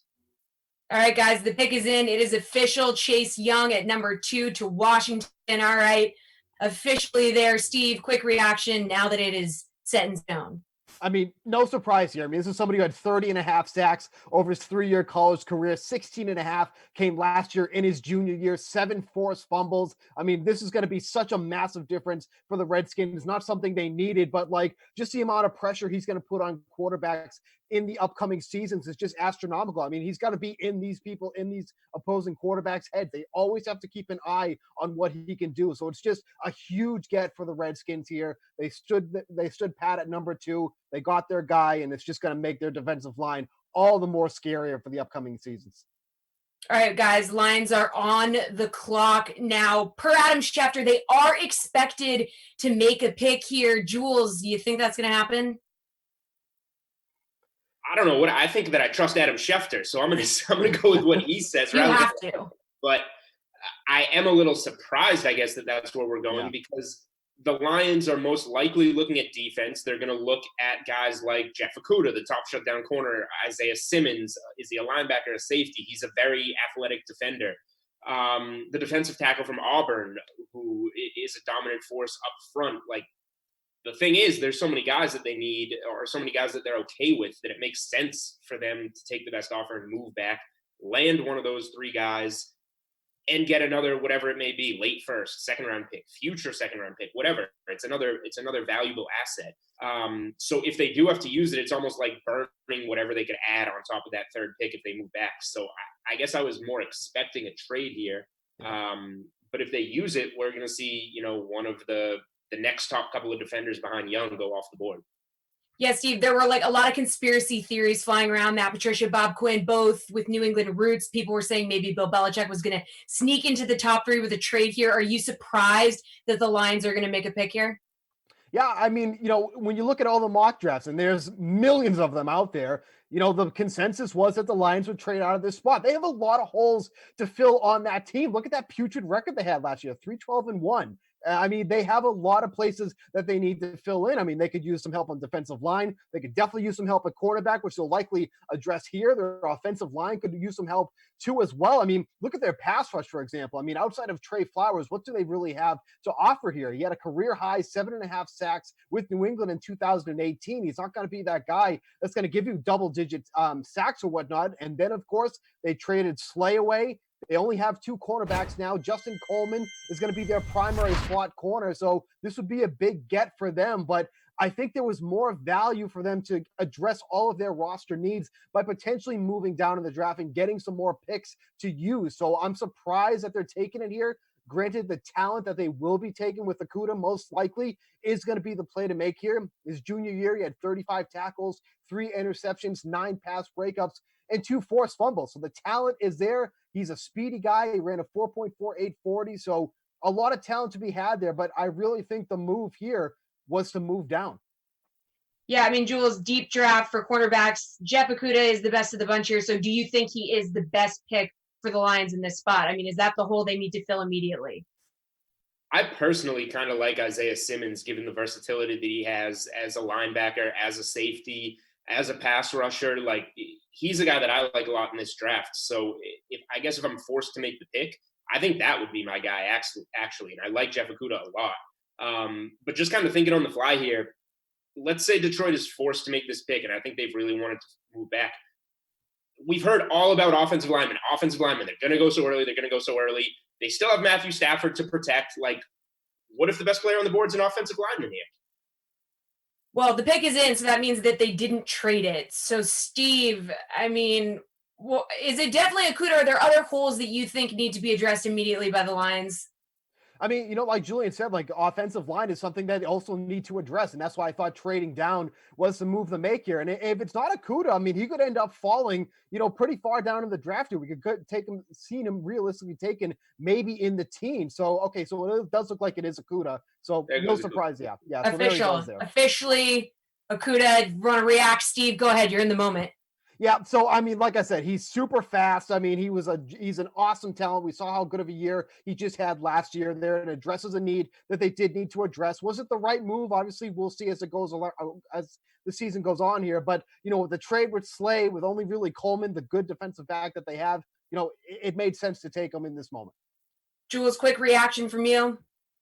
Yeah, not surprising. It was the first pick that gave us some suspense of the night, so that's nice. But yeah, it was going to be a defensive player. It was most likely going to be Okudah, and it was. So it's really nothing surprising. But given, I guess, the chalkiness of the draft so far, yeah, it's going to be interesting to see how things go, because these teams prepare for madness. Like we all have our mock drafts, and we're all always wrong. So then things start to go a little bit different. And right now things are going a little bit too perfect. So we got the perfect team on the clock in the Giants to see what they're going to do, since things are going so quietly so far. All right. Well, hopefully things will be off the rails when we come back next. Pat Mayo is going to rejoin us with Jeff Ulrich and Reed Fowler. But like you said, Giants are on the clock. So right now we have Adam Kaufman with Pat Leonard of the New York Daily News.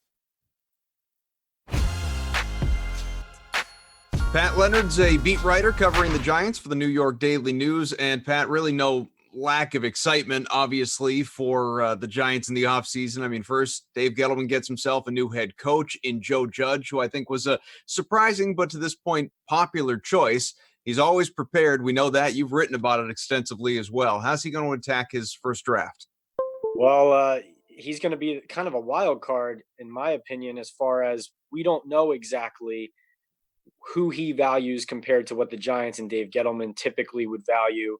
In fact, we just recently talked to him ahead of this draft, and while Dave Gettleman appeared to telegraph offensive tackle in the first round, and we know that the Giants are traditionally a conservative organization who would err on the side of making a safer pick, let's say, when you hold a premium top 10 or top 5 choice, Joe Judge made clear that he thinks when you talk about a best player available, that means long-term upside. And so obviously, if you're valuing a player's long-term upside, usually that comes with some risk, some more risk than a guy who maybe you feel better about playing him right away and he can contribute to your team. Of course, the Giants are a rebuilding team.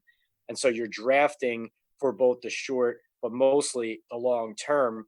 But I think, Judge, he's working in his basement. He's actually still living in Massachusetts, where he lived for 8 years when he was working for the Patriots as a special teams coordinator and assistant. So New York Giants head coach stationed in Patriots country. But certainly it was funny seeing the picture too the other day. Like, he's got all those photos behind him of his Alabama days and his Patriot days. And I posted it, and a lot of Giants fans are saying, get that Patriot stuff down off the walls. I can assure you very soon that will come down as he ends up moving to this area. But right now, I guess the short answer, even though this is a long one, would be that Joe Judge is the new voice in the room. And I can tell you he does have personnel say. The question, though, is just how much when it comes to the number 4 pick, with not only Dave Gettleman there, but also John Mara running the show.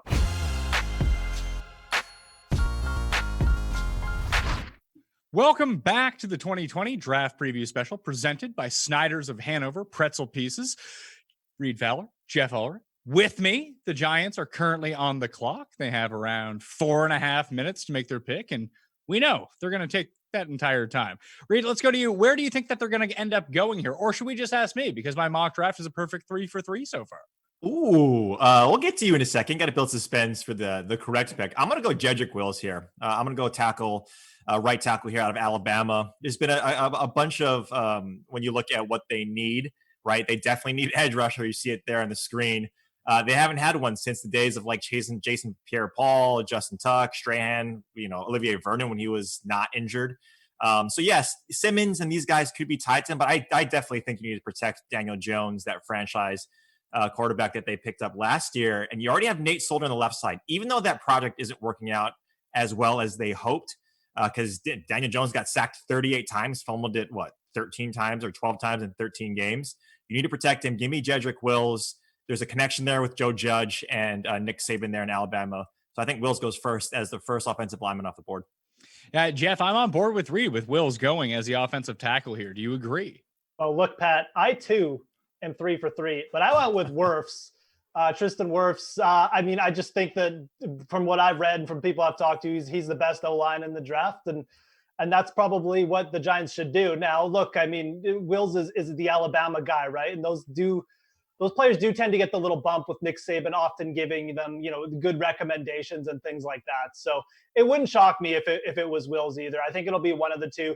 I think the only other player in play here is Isaiah Simmons going linebacker. Again, the Giants do have kind of a weaker linebacker crew. They could go defense, but I think that this is a top-heavy draft for O-linemen, and I'd be kind of shocked if they don't take one of Wirfs or Wills here.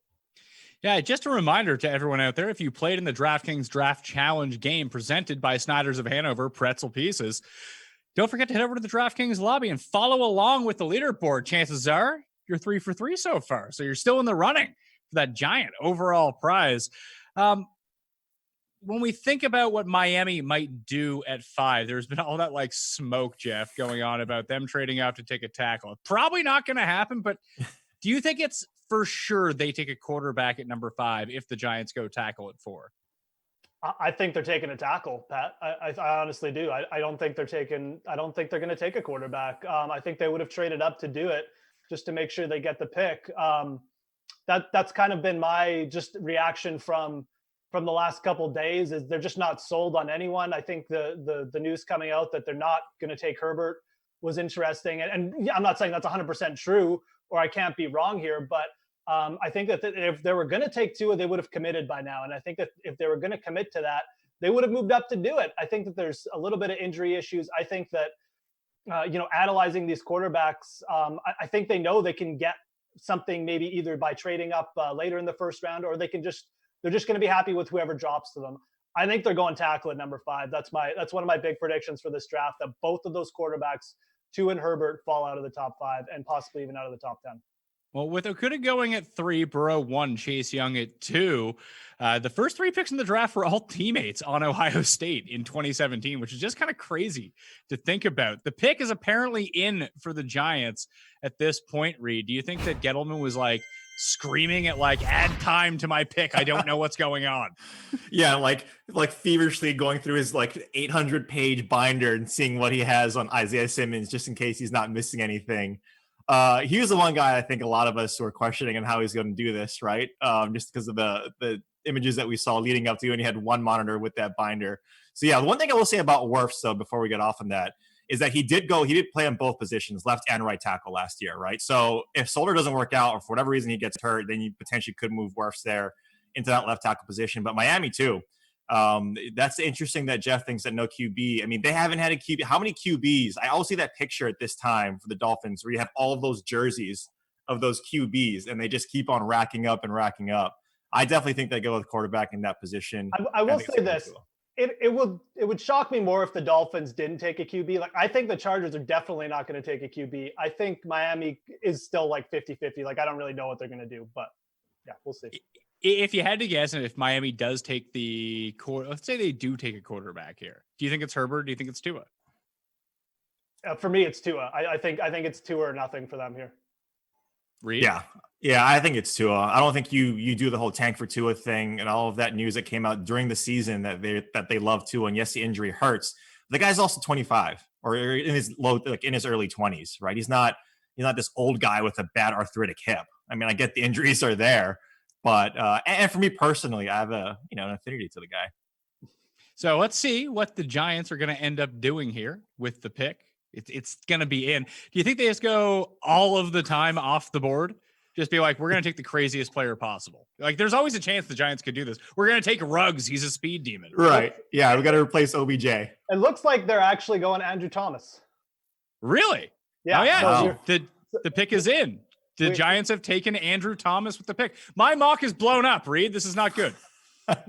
No, and I mean, this is sort of Andrew Thomas. He got a ton of steam towards the last 2 weeks, and how you always hear the rumors and say, don't listen to what any of these guys say the last 2 weeks. This was one guy that was climbing up boards very rapidly. If you just look at his measurements, there 6'5", 315. I mean, this guy's a beast. And in Georgia, right, when you look at what they were doing, especially with their run game and DeAndre Swift, this guy was a big piece of that. So I'm not surprised in terms of them going up the position. A little surprised it wasn't Wirfs or Wills, to be honest.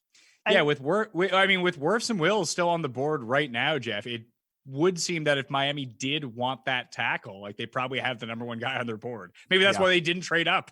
No, it's possible. And look, the other thing we should say, I mean, the top 4 tackles in this draft are insanely close. So that's why, and we all had different, obviously, names here going here. And Andrew Thomas, the guy we didn't talk about, went. It's really not that big a shock.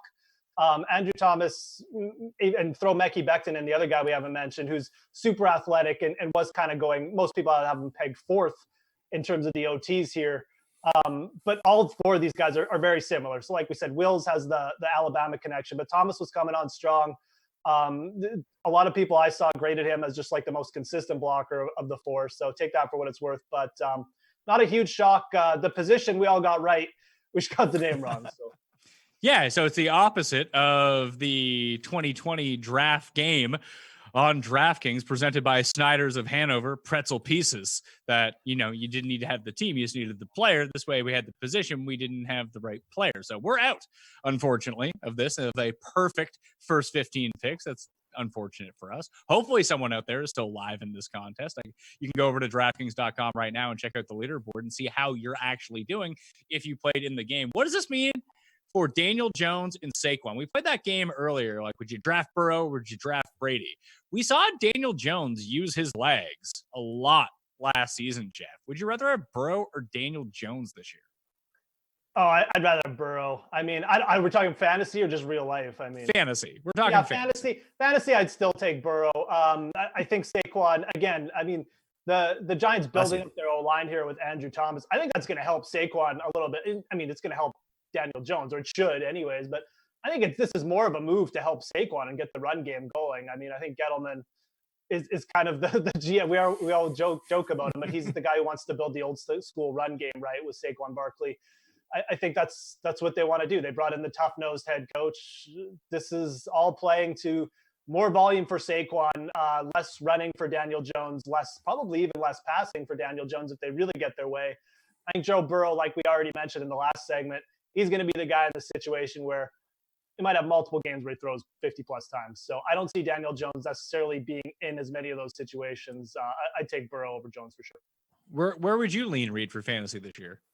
Yeah, Burrow as well. And just look, we haven't talked about Tyler Boyd, right? We talked about AJ Green potentially staying healthy, but Tyler Boyd had a monster season. And yes, that was probably because, every single pass catcher on Cincinnati's team got hurt. Tyler Eifert was always, on the injury report, on the injury list. CJ Uzomah is nothing to worry about. And AJ Green wasn't there. So you had Tyler Boyd as that wide receiver one. Auden Tate kind of filled in. And the team wasn't passing to Joe Mixon.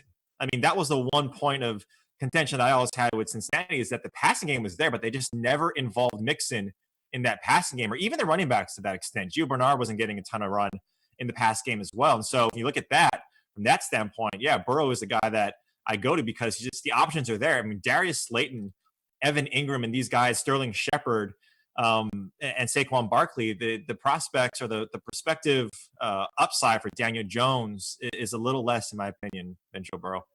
So the past 4 first-round picks for the Giants, they went Evan Ingram in 2017 at pick number 23. In 2018, they took Saquon at number 2 overall, Daniel Jones at number 6 overall, Andrew Thomas at number 4 overall. With all these high picks, you think this offense would be better, but it's not. They consistently pick inside the top 10.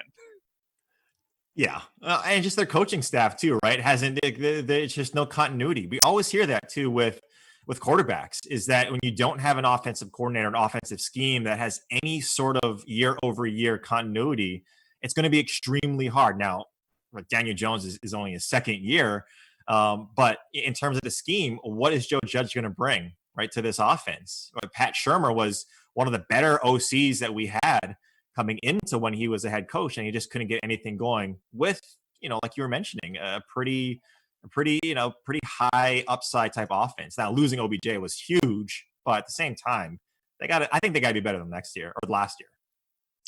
So do you think that you would lean huge advantage, Jeff, to teams returning their coaching staff, returning their quarterback over all these teams that might have to get up to speed way too quickly? This year in particular, I think there's going to be a definite advantage. If you got started, I guess, like earlier enough in the process and you're inheriting a veteran team, I'm not even sure how many situations like that there are out there. Probably not many. You might be okay, but I think there's going to be pretty clear advantages. This could be a situation, a year where we even see like greater divides within the league just because of that, where some of these teams will bring in new coaches, new schemes. They just start a lot slower than normal because of the off season that everyone is going through together. So, we have the draft here. Even just the draft portion of this event, of this season, I should say, is so sketchy. Not being able to properly interview players and have them for pro days and see them. It's a big thing. And I think it's going to affect the newer teams more, younger teams who are relying more on these draft pieces versus veteran teams who, don't have as many draft picks. So I think it's something to look for, especially towards the start of the year when you're thinking and the NFL season really starts and you're doing your drafts. It's definitely something to look for as the season gets started. Well, it's being rumored right now from Albert Breer that the Miami Dolphins will select Tua. We'll see when that pick officially comes in to see what's going on. If we had a live stream of Jeff Feinberg right now, Jeff, that he would be having a meltdown. It looks like Tua, yeah.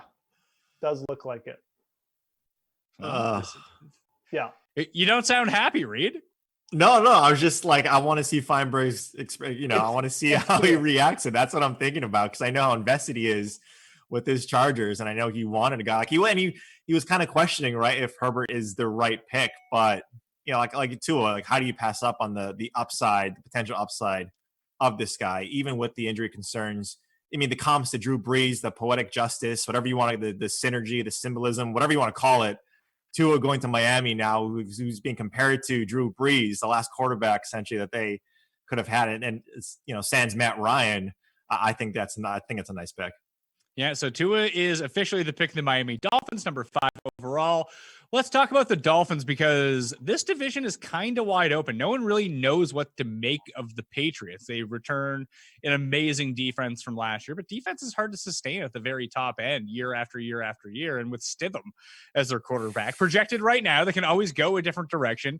Obviously, no Brady, no Gronk, and they return all of the other pieces that frankly weren't very good last season. The Bills and Jets were a product of pretty easy schedules last year. I know the Bills made the playoffs.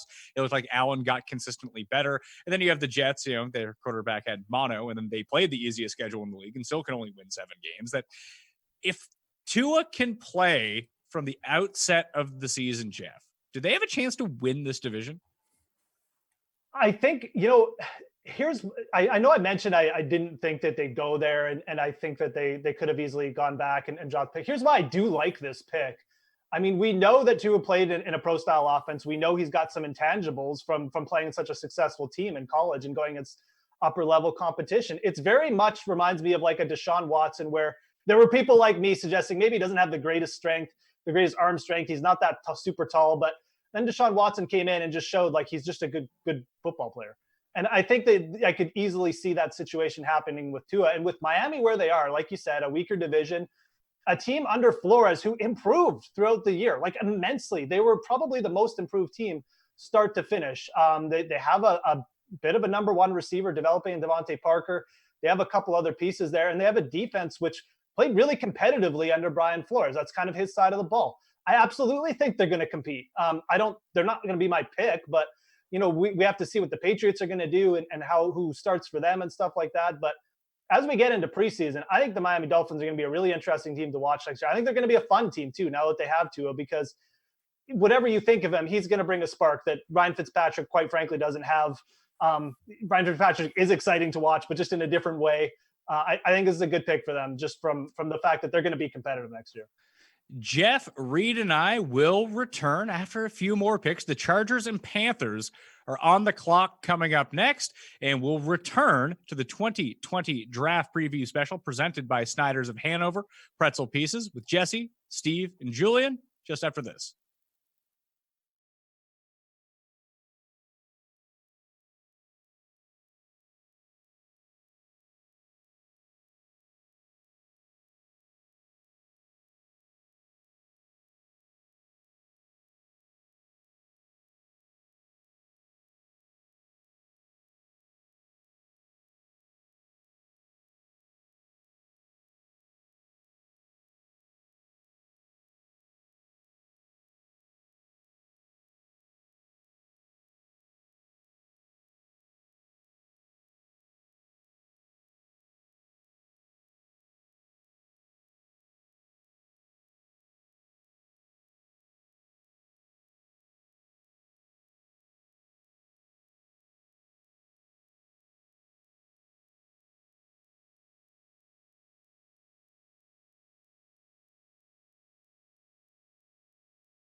By Snyder's of Hanover Pretzel Pieces. I'm back here with Steve Buchanan and Julian Edlow. I'm Jesse Cofield. Guys, Chargers are on the clock right now. So, Steve, they parted ways with Phillip Rivers in free agency. Yes, they have Tyrod Taylor, but it seems like they might be looking at a quarterback here. Tua no longer available. So, do you see them going for a QB here?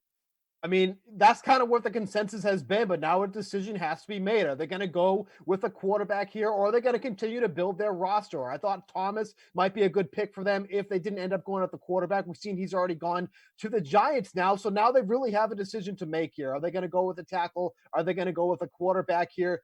Could they surprise us and go wide receiver? That's not a need that they couldn't use either. So a lot of decisions to be made here. This draft has kind of gone the way that we've expected, with the exception of Thomas here. But the Chargers are really kind of be that domino effect that we could see happening now. Jules, we know they've got some holes to fill, but do you think they're looking at quarterbacks? I don't think they're looking at quarterback here. And I know that that's the popular pick, but in my mind, I just think there's so many other places they can go here. And this team can use Tyrod Taylor to be a solid little team in the meantime. So I think Isaiah Simmons is in play. I think the offensive line is in play. I think really anywhere on the defense is in play. Wide receiver would really surprise me. I know Steve mentioned that. I feel like they're set there with Keenan Allen. Mike Williams, a player that is kind of coming together. And Tyrod Taylor, if that's going to be the guy and they don't go quarterback, has never been a quarterback that's targeted a receiver 100 times in a season. So it feels like they would build their offense a little bit differently if Taylor's the guy and they pass on Herbert here. Well, Steve, the pick is in, but if Lynn is all in on Tyrod Taylor, could you see LA going in a different direction and going with Isaiah Simmons like Julian suggested?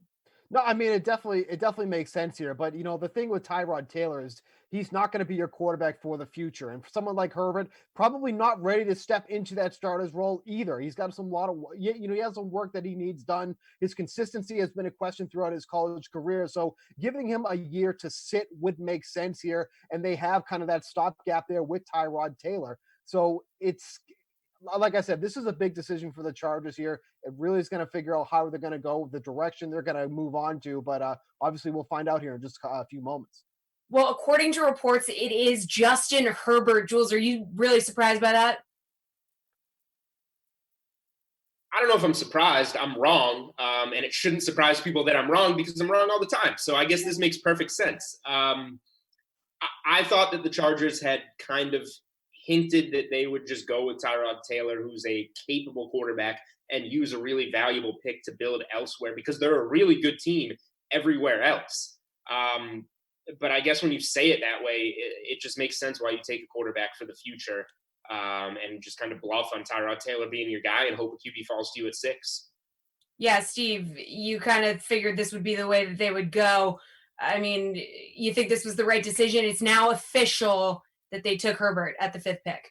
I mean, look, kind of like the Patriots. I mean, they were set at quarterback for years, and now they're in a situation where they finally have to really look at that position here. So, like I mentioned, Tyrod Taylor is not going to be your long-term answer. He's somebody that can step into that role, start the season, see how it plays out there, and then Herbert will come over and take the reins as the quarterback one for this team, and hopefully for the future if everything plays out right.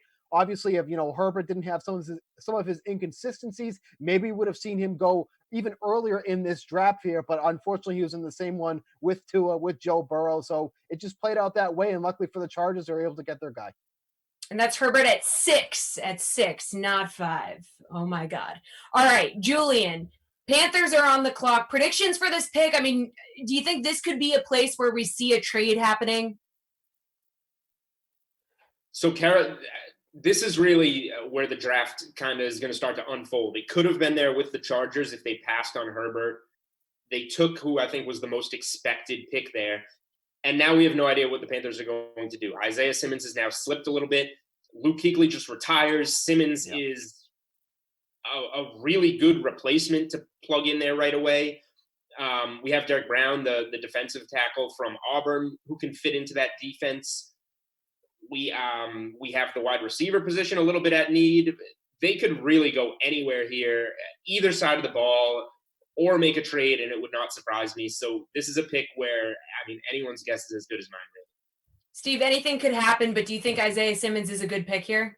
Yeah, I mean, kind of how this draft is played out here. I mean, he'd be a great pick for them here at the position that they're at here. I mean, they have so many holes that they need to fill suddenly. Like, they've done well in free agency. They have their quarterback now with Teddy Bridgewater.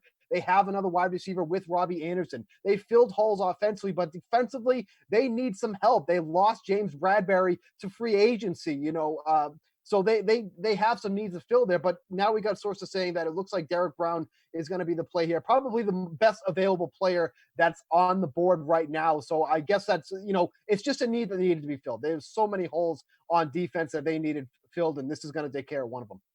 Jules, what do you think if it's Derek Brown? I think that's a solid pick.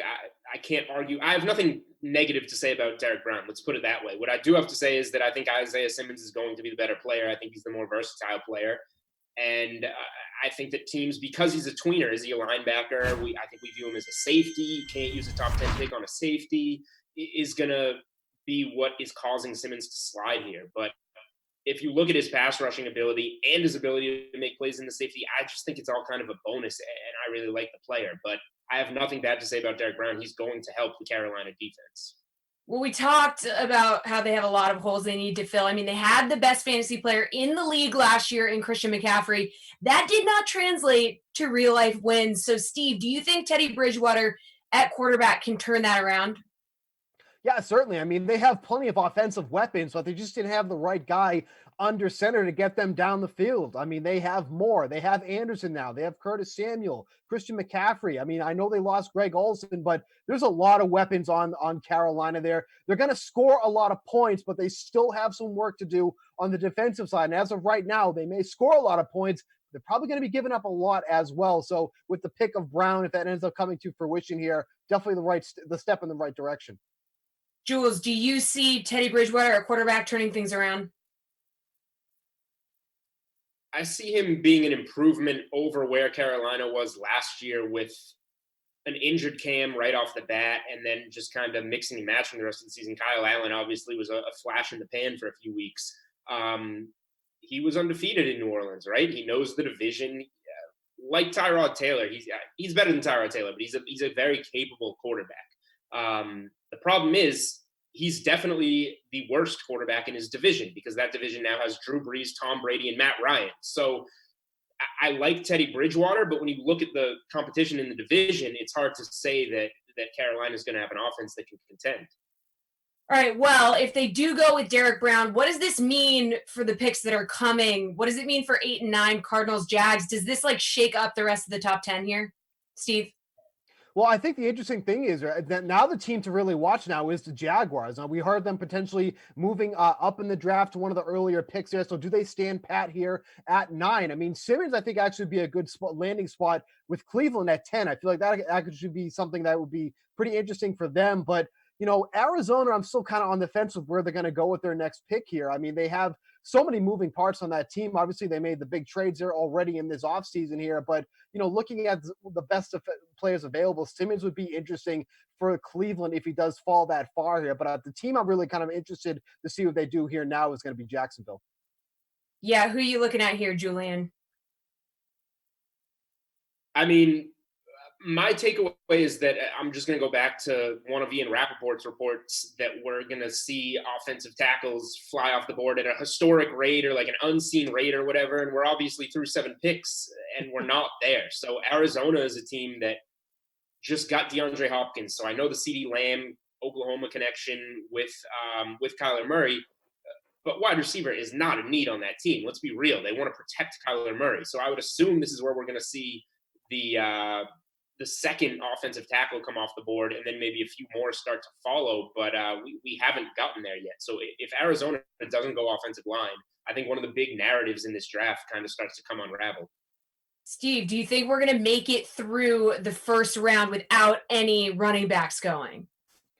Yeah, I mean, that's been the kind of the consensus in here. The running backs, I think, are really going to start picking up early in that second round. Swift is a name we keep seeing a lot to be the first running back taken off the board here. But I think running back, this draft is just so deep in so many positions that it just doesn't feel necessary for a running back to go in the first round here. Could the Chiefs maybe bust that up with the last pick and take a running back? Absolutely. But I think the second round is the safe play here to when we start seeing those running backs fly off the board.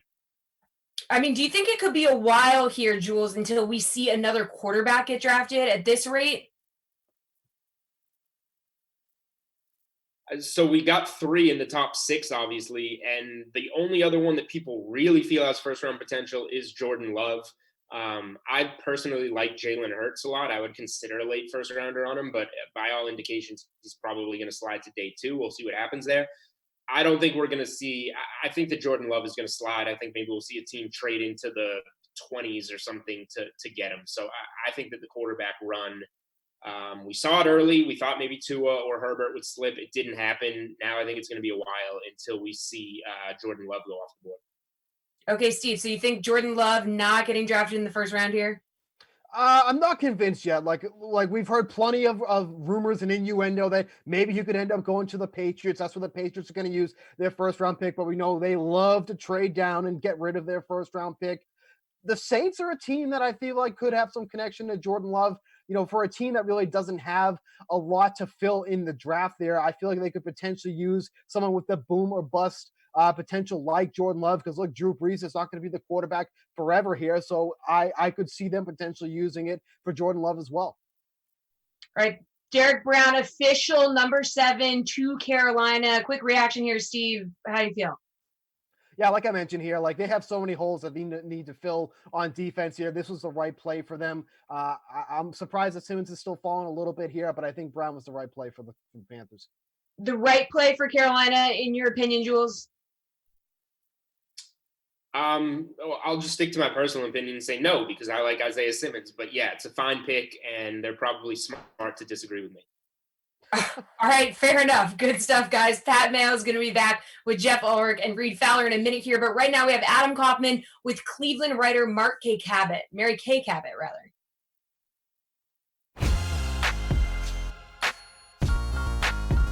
Joined here by Mary Kay Cabot, covers the Browns for Cleveland.com, among other outlets. And Mary Kay, I mean, the Freddie Kitchens era obviously did not go so well. So a year later, it's a new coach in Cleveland. Kevin Stefanski comes over from the Vikings, former offensive coordinator. So as we know, offensively minded guy. Is that going to impact how he attacks this draft? Yeah, you know what? I think that they're very quarterback centric right now, not just in terms of trying to support Baker Mayfield, but also on the other side of the ball, really focusing on attacking and getting to the quarterback and disrupting the quarterback and taking that ball away. So it's all based around either good quarterback play or making the opposing quarterback not play so well. So those are some of the things that have kind of been going on with offseason acquisitions. And I think that will continue through the draft. I mean, they fixed their right tackle position for now. I think they'll address the left. I know they'll address the left tackle position either in the draft or by making a trade. And then similarly, I think they've already done some things in terms of signing Adrian Claiborne and whatnot. And I think they'll continue to push the envelope that way. It's not just a new head coach in Kevin Stefanski, also a new general manager over the last few months in Andrew Berry. And what's interesting about him is, I guess, like so many GMs, he does have a scouting background. So in his ideal world, who do you think he's looking at number 10? Well, I think they're looking obviously very, very hard at the left tackles or just the tackles in general. And I would say, there's the top 4 that we all know about. Of those guys, for some reason, I just keep coming back to Andrew Thomas. I just feel like he would be such a good fit here if he lasts that long. But there are other guys, obviously, Tristan Wirf, Jedrick Wills, and who else am I? I'm forgetting that. Mekhi Becton. So, those guys are all under serious consideration by the Browns. But Andrew doesn't want to be painted into a corner. I really think they'll stay true to their board. And if their top players at left tackle are gone, they'll go with whoever is there that they have highest rated on the board. They're not going to force it. They know that they have other guys they can plug in at left tackle, even Jack Conklin if they had to. So, in that scenario, you could look at a Kinlaw, you could look at a Simmons, you could look at a Brown, and he just doesn't want to be locked into one position. Welcome back to the 2020 Draft Preview Special presented by Snyder's of Hanover Pretzel Pieces. Welcoming back in myself, Pat Mayo, obviously, along with Reed Fowler and Jeff Ulrich. Don't know what the Cardinals are currently doing on the clock, but the pick is in. Jeff, I think this is the most interesting pick of the draft because this could really go in a number of ways here. Now that Isaiah Simmons is still available, do you think that the Cardinals might pivot and take him? Yeah, I'm kind of leaning that way for Arizona. I mean, I think one thing that people, especially fantasy people, will remember about the Arizona Cardinals last year, they could not stop opposing tight ends. Like, they were absolutely brutal. So upgrading at linebacker with Isaiah Simmons will make a lot of sense. Now, there are other decent linebackers going back, like a Kenneth Murray, if they wanted to trade back here too. I mean, I thought that was a possibility, but I think taking Isaiah Simmons is absolutely fine as well. Obviously, he got his numbers up there, a fantastic 40-yard dash, but it's the type of player who Arizona's defense, quite frankly, badly needs. I think CJ Henderson is another player they could badly need, but I think Simmons being a linebacker might overrule that a little bit. People well, here's the thing, though, Jeff. The pick is in, and the pick is Isaiah Simmons. I wanted to see how long he's going to take until we say the pick is in. I'm glad I just wasted all that time talking about it. It would have sucked if I didn't. So, Reed, do you think this, I mean, going out and acquiring DeAndre Hopkins really freed them up to basically do anything they wanted? There was talk that Kyler Murray even wanted to draft like CeeDee Lamb at this pick. Let's calm down, Kyler. I don't know how many weapons you need. Some protection might be good, or maybe you don't need to be on the field the entire time, and you get what might be the most dynamic player in this draft. There's been a lot of speculation that it was really going to be about landing the spot for Isaiah Simmons. Could he get into a system that would utilize him properly?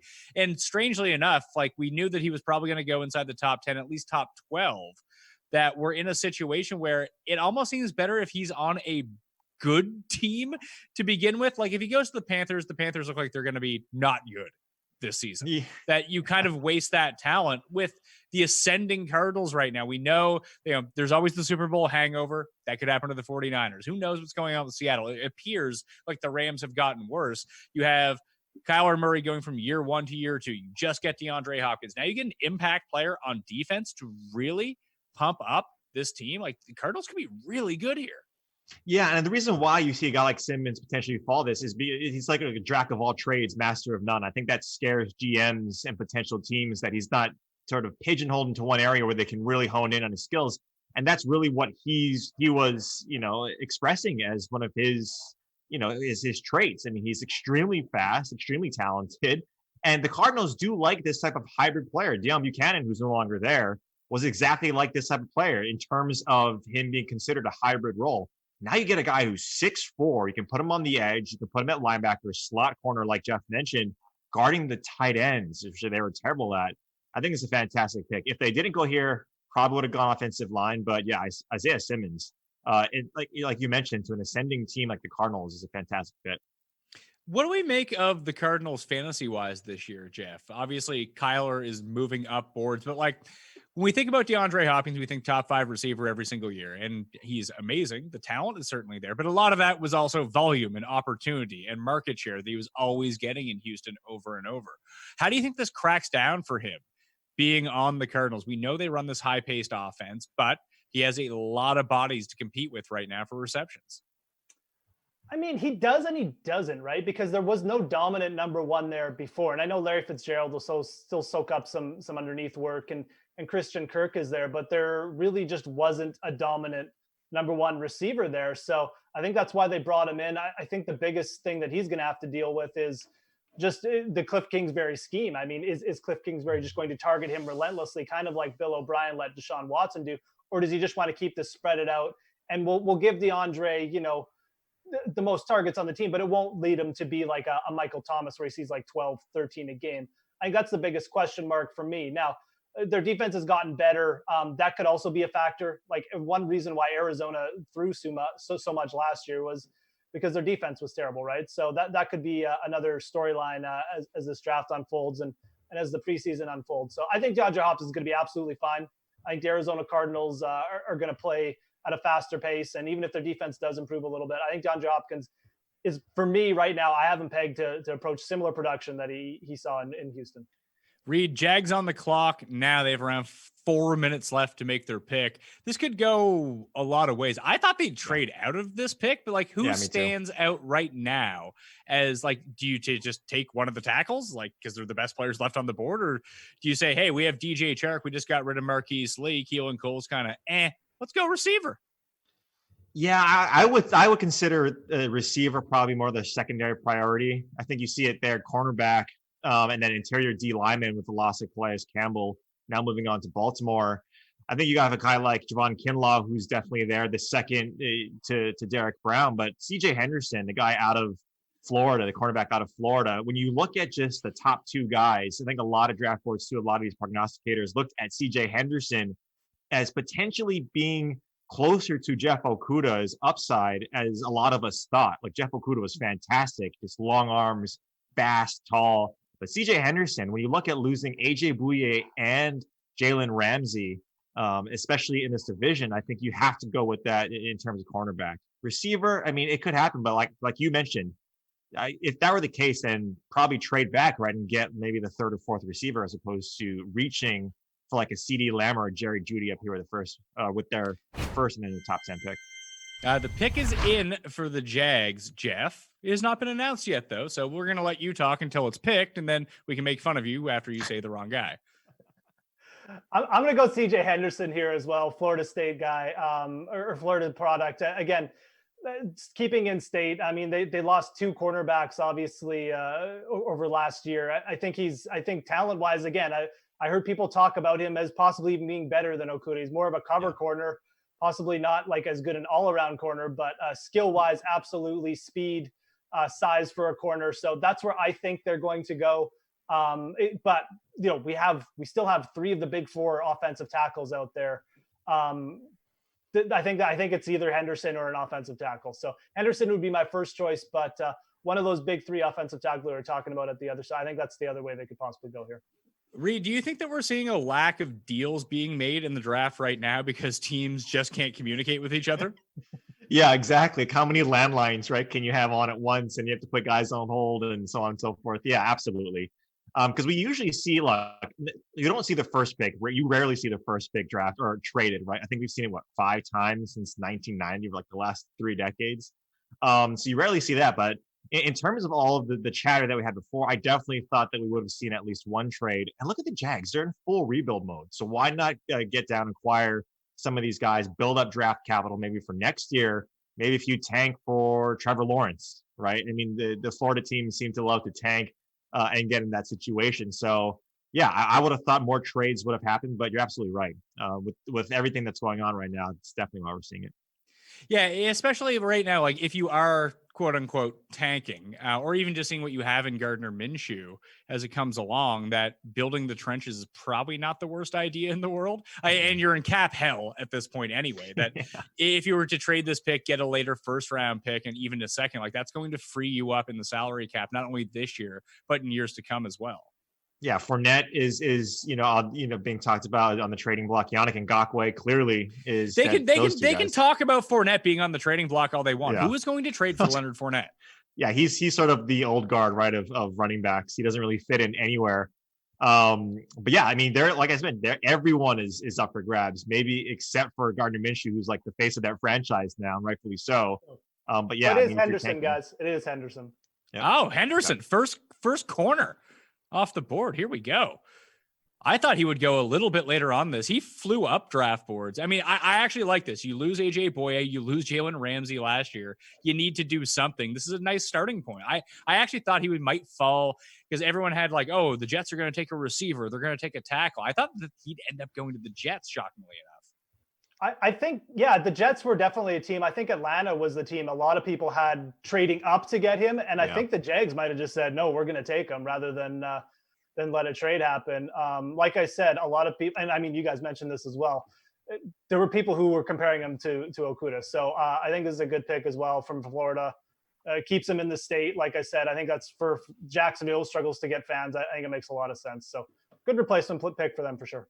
I mean, there's a chance here that they take corner with this pick, which they've done. Then at their next pick, if corners start falling down the board, they might double up and just run 2 rookies out there in the secondary, Reed. Yeah. And you look at, right, the who's the next best cornerback, probably AJ Terrell, the cornerback out there from Clemson, another big program guy. Yeah, I know a guy like Mike Mayock loves him. But when you look at it, again, in rebuild mode and getting these guys as foundational pieces, especially in Jacksonville, looks like their defense clearly was a point of, hey, they have to release all these guys to free up on the salary cap and move on to next year, the next 5 to 10 years. Because as they were going, and that Nick Foles deal, I know Jeff loves his boy loves some Nick Foles, his boy, but that kind of strapped them in terms of what they were going to be able to do last year and then this coming year. So yeah, if they do that, it'd be very interesting to just, to double up on this position. Jeff, as a true sophomore, CJ Henderson only allowed 18 catches in 13 games. Probably not going to translate that all the way over to the NFL because he was been dinged up a bit last year and his season was a little bit worse. They're going on full upside.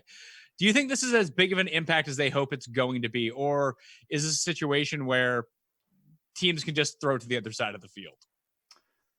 Yeah, I mean, it's probably at this point in like Jacksonville just is too thin in other areas. They lost Campbell in the middle. I mean, what's their pass rush going to be like? That's the other thing, right? So when you don't have a great pass rush, when your other side is weak, it's having Henderson is great. I think he's going to be a legit cover shutdown corner, but right now they need to address too many other concerns for him to just alone be the difference maker. But like I said, I do like the pick. It's just how much more can they address over the offseason to make it like really be an effective one?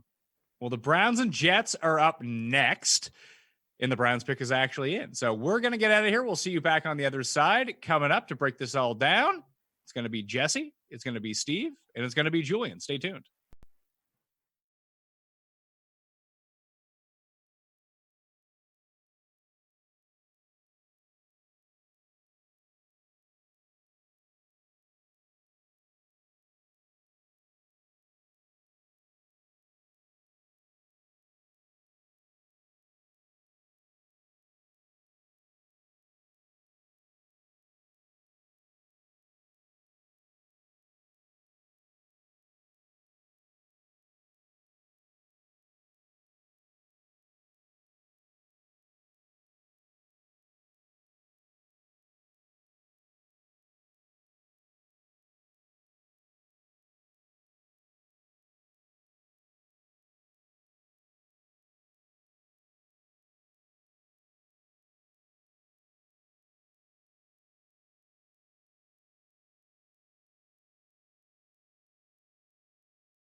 Welcome back to the 2020 Draft Preview Special presented by Snyder's of Hanover Pretzel Pieces. I'm Jesse Cofield here with Steve Buchanan and Julian Edlow. Guys, the pick is in here for the Browns.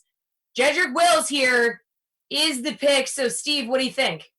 Yeah, I mean, look, the Browns needed an offensive tackle. They probably got the best that's left on the board right now. I think this is the pick that they needed to make. I mean, they could have maybe started to get the wide receiver train rolling here, but I think taking the best offensive tackle that's left on the board right now was definitely the one to make here. But, if anything, I think this is just a perfect position for the Jets. They're just licking their chops right now. They have, a pick of the litter at what they can do now. They have so many areas that they can go here. So this is the right move for the Browns, but I think this just set up perfectly for the Jets. Jules, what do you think? Was this the right pick for the Browns here?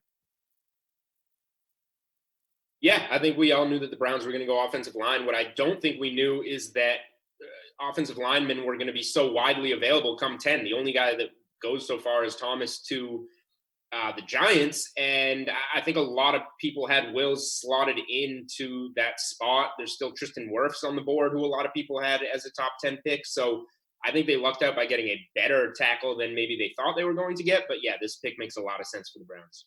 All right, what other holes do the Browns need to fill, though, now that they've already made their pick? Steve? I mean, look, offensively, I mean, they're pretty set. I wouldn't hate if they had a wide receiver they took on there too, but defensively, they need some help there. They've traded a lot of their assets in some of the trades over the past couple of years, so they need to shore up that aspect there. But I'd love to see him take another wide receiver. We know that we think that they're stacked there with guys like Beckham and stuff, but if the rumors are true, they want to move on from him. Could present an interesting opportunity. So I think those are the two spots I'd like to see him go after. Yeah, Jules, they've got OBJ and Jarvis Landry, but do you think wide receiver is a spot they need to add a guy? Only if you're trading OBJ. If you have Beckham and you have Landry, Njoku's a talented tight end, they're all set there in terms of talent on offense, which is why so many of us thought they were going to be a good team, a playoff team last year. So it's pretty simple. If there's any truth to the OBJ rumors, then yeah, you look receiver, and then you just kind of – the problem is you show your hand, and then OBJ's value becomes less in those trades that you're working on. So I think they did fine addressing what was going to be a need regardless of what you look like at wide receiver. All right, well, Jets are on the clock. Sam Darnold definitely needs some weapons here, Steve. Do we think that the Jets could start the run on wide receivers that everybody's been predicting? They should. They really should here. I mean, the loss of Robbie Anderson, you look at their wide receiver depth chart now. We're talking about Jamison Crowder, Rashard Perryman, and Quincy Enunwa. Not exactly a big three-headed monster we're looking at taking the field. I'd love to see them go wide receiver here. They have their pick of the litter. It would make a lot of sense there. They could use an edge rusher as well. Even a quarterback too as well. I wouldn't hate seeing. They have Brian Poole back to cover the slot. They added Desir after he was released from the Colts. So I feel like they could use another quarterback too as well. But in this spot here where they are, this is where we should start seeing some of those wide receivers going after this with the Jets, the Raiders coming up, the Broncos coming up. We could see some of them starting to go. And I think the Jets would be the right team to start getting that train going at that position. Jules, do you see them going with a wide receiver, or is offensive tackle the right play? I mean, Tristan Wirfs is still available. Yeah, I don't think anybody had Wirfs sliding to this point. So I think that he's a very viable pick. Just like the Giants had to protect their top 10 pick rookie quarterback, the Jets are now in the same boat. But they do desperately need a receiver as well. That's why the Jets are bad. They have a lot of holes on their team. So receiver makes a lot of sense. Offensive line makes a lot of sense. The loss of Robbie Anderson, though, starts to really highlight that there's just not much there in terms of pushing the ball downfield for pass catchers. So I would lean receiver, but Wirfs is also fallen into their lap here. Yeah, Steve, is the fact that Wirfs is still on the board just going to change things right now for the Jets? I mean, it could, like Julian said, there's probably no scenario where they expected him to be available at their pick at 11. So I think it's pretty surprising that he's at this point here. So I think they really have to consider it. But, just talking about that offense, there's just nothing there. I mean, Le'Veon Bell came, wasn't the big impact player that I thought they were going to get. Now they've lost so much speed with Robbie Anderson, who was by far their downfield threat. They really have to figure out where they're going to go here. And I just think receiver is a bit more important. I know they have other needs that they need to fill, but who is Darnold going to throw to that he can trust to go downfield? I mean, is Jamison Crowder going to be that guy? Not necessarily. Perriman is a nice pickup, but it's not going to be the guy he's going to keep looking and get all those targets. So this is the perfect opportunity with some of the talent that's out there, like Lamb, like Ruggs. So that's where you have to look in this spot. Yeah, Steve, I was going to say, is Ruggs the pick if they decide to go in that direction? I mean, the jury's out on who's going to be the first receiver taken off the board here. Lamb's one of them. Judy's one of them. Ruggs is one of them. I mean, I think Lamb would fit well into this. He's got the speed there. He could be that replacement for Robbie Anderson. So, I mean, if all things considered, I think Lamb would be the right play for them here. But truly, we have three very talented guys for the picking right now at wide receiver. Well, the pick is in. Julian, do you think it's a wide receiver? And if you do, which one of those three guys is it? I mean, Jerry Jeudy is my guy that I've felt is the best receiver in the draft. That would be my pick if I went receiver. But given where we're at in this stage in the draft and what has happened, I think that Tristan Wirfs is the right pick for the Jets. Okay, fair enough. Well, the pick is in, but we like to hang out and sit around and just talk about some stuff. So the fact that we haven't seen any trades yet, how surprised are we by that, Steve? I'm pretty surprised. I mean, there's been, like I said, even though there's a lot of smoke, doesn't mean there's necessarily fire. So, I mean, we've seen plenty of that. I mean, look at, like Julian mentioned earlier, we heard the rumor, especially from Ian Rappaport, that there's going to be an influx of offensive tackles taken off the bat. We've barely seen any so far. So I'm surprised by the lack of trades so far. There's still other teams that we could see move around, like the 49ers could be one that could move. I still wouldn't be surprised if Atlanta tries to move up, or the Saints. So there's still a lot of trades that could be made here. But thus far, from what we've been seeing, from what we've been hearing, kind of surprised that this has gone pretty quiet on the trade front, at least. Yeah, Jules, you shocked by the fact that we haven't seen a trade yet?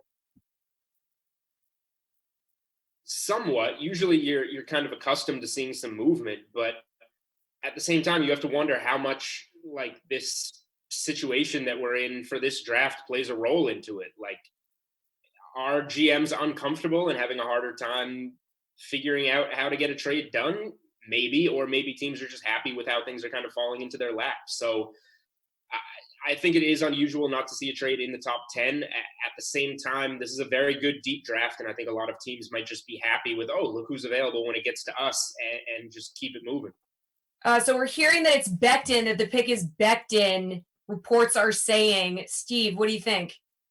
I mean, look, he's a big talent there from Louisville. Obviously, a tackle is one of the needs that they needed to fill. So, I'm a little surprised that that they're not going to go receiver if these reports end up coming true. But it's a need that they needed to fill, and I'm a little shocked, honestly, they're not going receiver. I really thought that they were going to be the team that was going to take that there. So I get it, and kind of Julian kind of mentioned that too as well. But it's something that needed to be filled, and they obviously did that. Jules, the need has been filled. Offensive tackle, it's official. Becton at 11. What do you think? Yeah, I'm fine with the need there. Offensive line versus receiver, not an issue for me either way that you make your decision. I do have a little bit of a problem with going Becton over Wirfs because the talent, the upside is there with Becton, but Wirfs was just such a safe pick. He's a guy that a lot of people would be the first offensive lineman off the board at 4 to the Giants, or at 3 for a team trading all the way up for him. And now he makes it out of the top 11. I think the Jets passed on the better talent at the position that they wanted. So that would be my problem. I have no problem necessarily with the player that the Jets took. I just thought that he should go after Wirfs. All right, good stuff, guys. And if you played the DraftKings Draft Challenge presented by Snyder's of Hanover Pretzel Pieces, do not forget to head on over to DraftKings and follow along on the leaderboard. Pat, Jeff, and Reed are going to be back with more. The Las Vegas Raiders are on the clock, so stay with us.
Welcome back to the 2020 Draft Preview Special presented by Snyder's of Hanover Pretzel Pieces.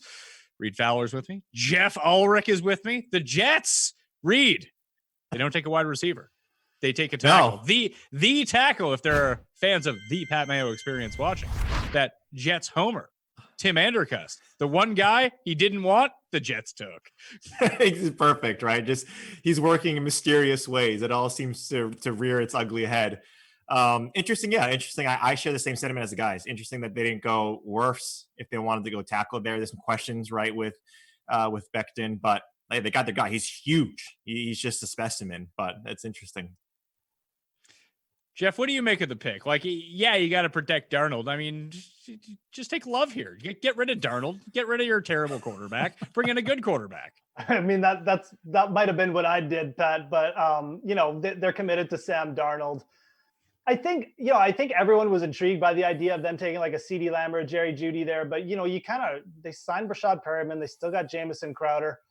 Not sexy names to us, but I think Adam Gase sees that group and is like, yeah, I can work with that. I'm Adam Gase. I can make, Rashad Perriman into Odell Beckham or something like that. So it doesn't shock me too much. It's still an okay pick, I guess. I mean, you're taking a bit more of a gamble on Becton versus Wirfs, but like Reed said, I mean, the guy is an absolute stud. He could easily end up being the best OT in the draft. So makes some sense from that perspective. I'm not overly shocked that they didn't go wide receiver. I personally, I would have liked them to stay CeeDee Lamb there. I think he's good enough. He's got all the traits of a number one wide receiver that he deserves. Would have been deserving to go, and it would have been a good fit in that situation because they don't really have a dominant number one right now. So the pick for The newly minted Las Vegas Raiders is in. This is the first of 2 picks they have upcoming here. Reed, you're a Raiders guy, aren't you? Yes, I am. Sadly, yes, I am. So is this a spot? All the receivers are here. Like, this seems to be a time that if Jerry Judy's your guy or Lamb's your guy or Ruggs your guy, now is the moment.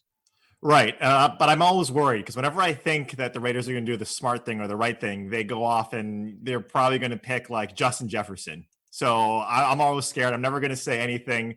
I think CeeDee Lamb fits perfectly for them. I think Jerry Jeudy is probably the better receiver at this point. Upside, it clearly is with CeeDee Lamb. And then he plays on the outside, right? Jerry Judy's probably more of a slot guy. That's more Darren Waller's space. He's been fantastic for the Raiders. The pick is in.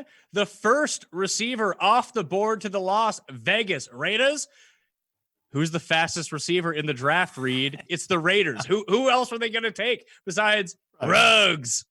Right, exactly. Right. You think CeeDee Lamb, you think Jerry Jeudy. And of course, I mean, like, I'm not surprised. I'm not surprised at all. I think Ruggs, when you look at just what he did, he was kind of pinpointed to the Raiders. Like, I know Jeff has a surprised look on his face, but can we really say that we're surprised with this pick?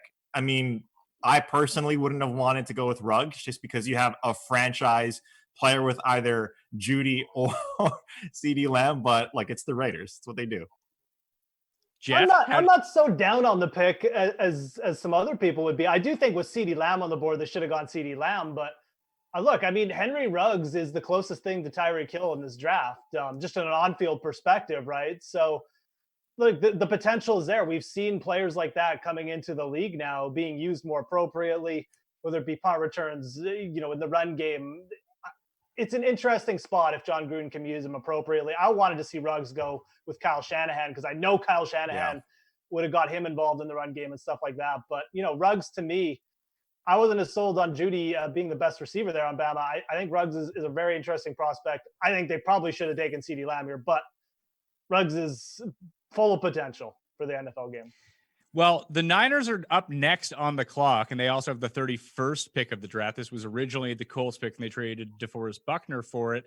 It did seem like they would have the leftovers here, like the Justin Thoreau of wide receivers, but all of a sudden the 2 highest-rated wide receivers are now on the board for the defending NFC champions who need a wide receiver. It's kind of nuts.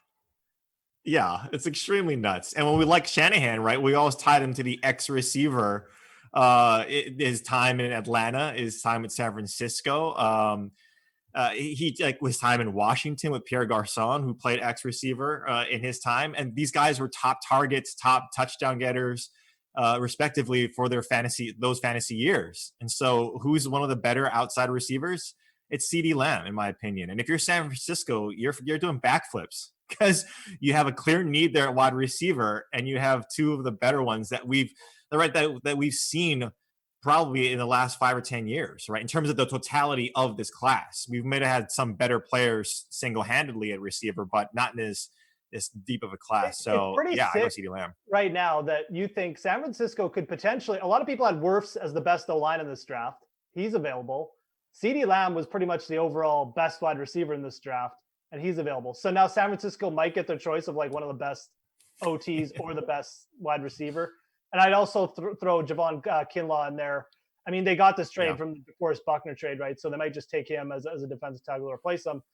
He's pretty good too. It's pretty sick that San Francisco has these choices in front of them right now. So let's kind of go back to Ruggs for a second. In this Raiders offense, who is the big winner here? Because you have a speed tight end in Darren Waller. You have Tyrell the Gazelle Williams, who's a speed guy. You have another speed guy on the outside. Is Hunter Renfrow going to have 300 catches from Derek Carr? Yeah, or maybe your boy Jalen Rocket Richard might have like 1,000 catches in the backfield. No, I still think it's Darren Waller. I still think you try to get him in open space. Maybe you extend the field. Maybe they're trying to do the same. They're copycats with what Kansas City is doing. They got Tyreek spreading the field, and they got Travis Kelce over the middle.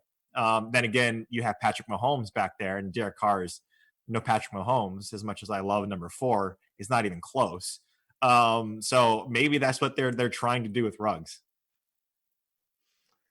I think it's a bit of a rough landing spot for Ruggs, at least initially. We'll see. I mean, Tyrell Williams is, a fantastic after the catch receiver as well. He's not just going to get phased out completely, right? So, I think Ruggs will be a low volume guy off the start, much like Tyreek Hill was when he first came into the league. Whether he can evolve into like a number one option like Tyreek Hill, that remains to be seen. But like I said, the talent's there. Not the greatest landing spot for his fantasy potential, but it'll be interesting with John Gruden nonetheless. Reed, are you excited that Henry Ruggs is wearing a bathrobe now? I thought Gruden, these guys want to know. Yeah, he's like I've learned to temper my expectation on draft day when it comes to the Raiders, because whenever I think I know what they're doing, I have no idea. I hope it works out, right? He's in his time though at Alabama. I will say something nice, because yes, he is a fantastic talent.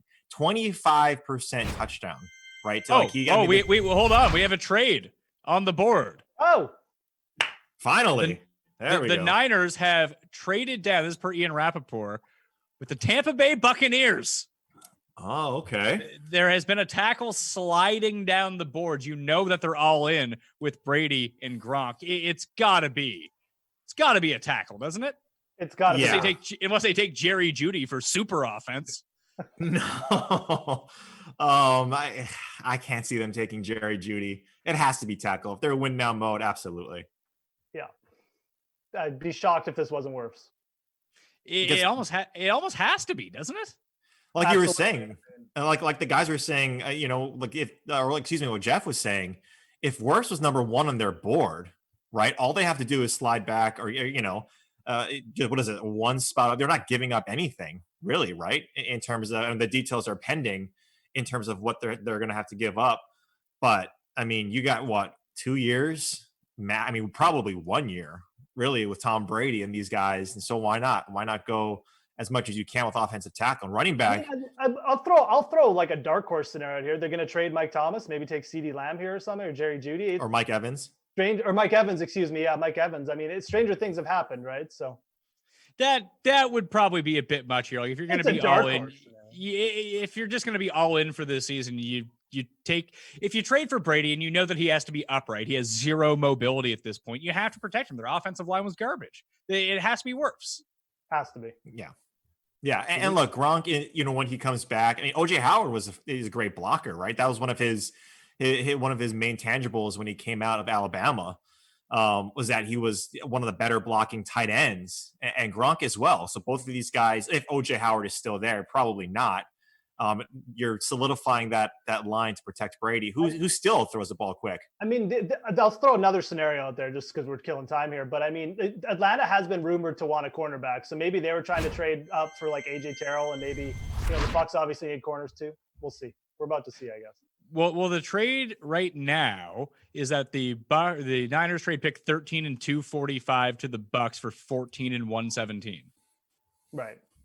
Yeah. So they move up one spot and they end up with a top 125 pick out of it. I mean, it's not bad if you're the Niners, who are pretty good anyway. And we know, like, with the Niners, they could go a bunch of different directions. You probably think that Tampa is not going to take a wide receiver. Probably. That's at least the assumption, unless the crazy scenario ends up happening. They have a need at receiver. They have a need at offensive line, but three of their cornerbacks are unrestricted free agents at the end of next season. That maybe if they do identify one of the corners here right now, knowing that Atlanta can't get ahead of them, this is the move they wanted to take. That's the only other scenario that we're getting this news, I'm working on in my mind that could happen, other than Wirfs, which I still think is like 99% going to be the choice here for Tampa. But moving up to like grab Terrell or another cornerback that we haven't talked about yet. That's the only other move I can really put my head around right now. And the only thing about that, though, if you just look at like AJ Terrell, top 13 pick, AJ Terrell, it'd be a reach. It'd be an extreme reach, right? I mean, maybe if CJ Henderson was still there, if that was the case, right, then they should have moved into the top 10, top 11 to potentially get that guy. The drop off, I think, from when you have to CJ Henderson to AJ Terrell, I think is pretty big in terms of jumping up. Like, they didn't give away much, but I don't see that happening. It's definitely a need there, absolutely. But they still have a third round pick, I believe, and I think their second round pick is 45th. So I mean, he still could be there. Right, he still could be there. Theoretically, so So the next two picks, we think Wirfs is going to go here. Does that mean CeeDee Lamb goes with the Niners?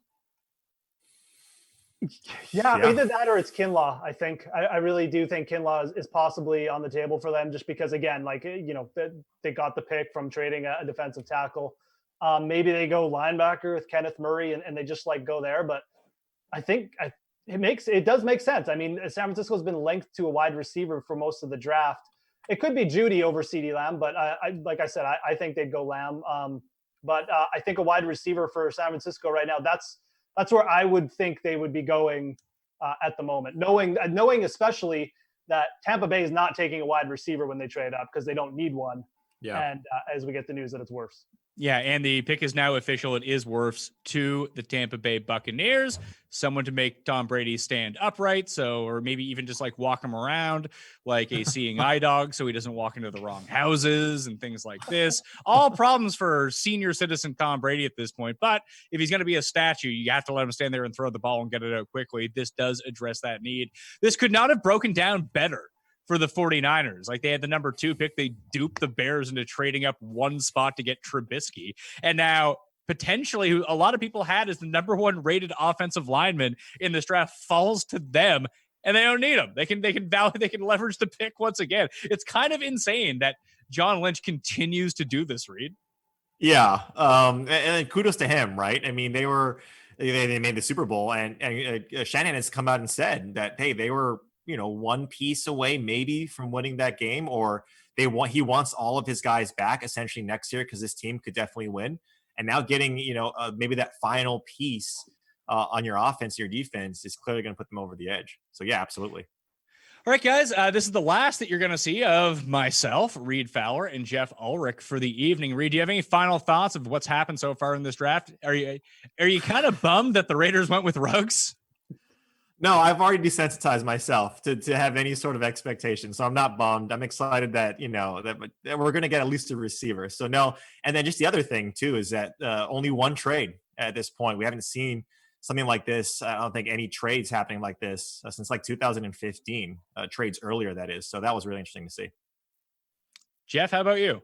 Yeah, I mean, I think the lack of trades just speaks to how deep the draft is. I think most teams were just happy, getting who they were going to get at whether it was 10 instead of 5 or 15 instead of 10. So I think it speaks to that. And I think Ruggs is actually the most surprising picks thus far. Whether it's going to work out, who knows? But the ghost Al Davis flashes his hand again, and speed, baby. That's all the Raiders need.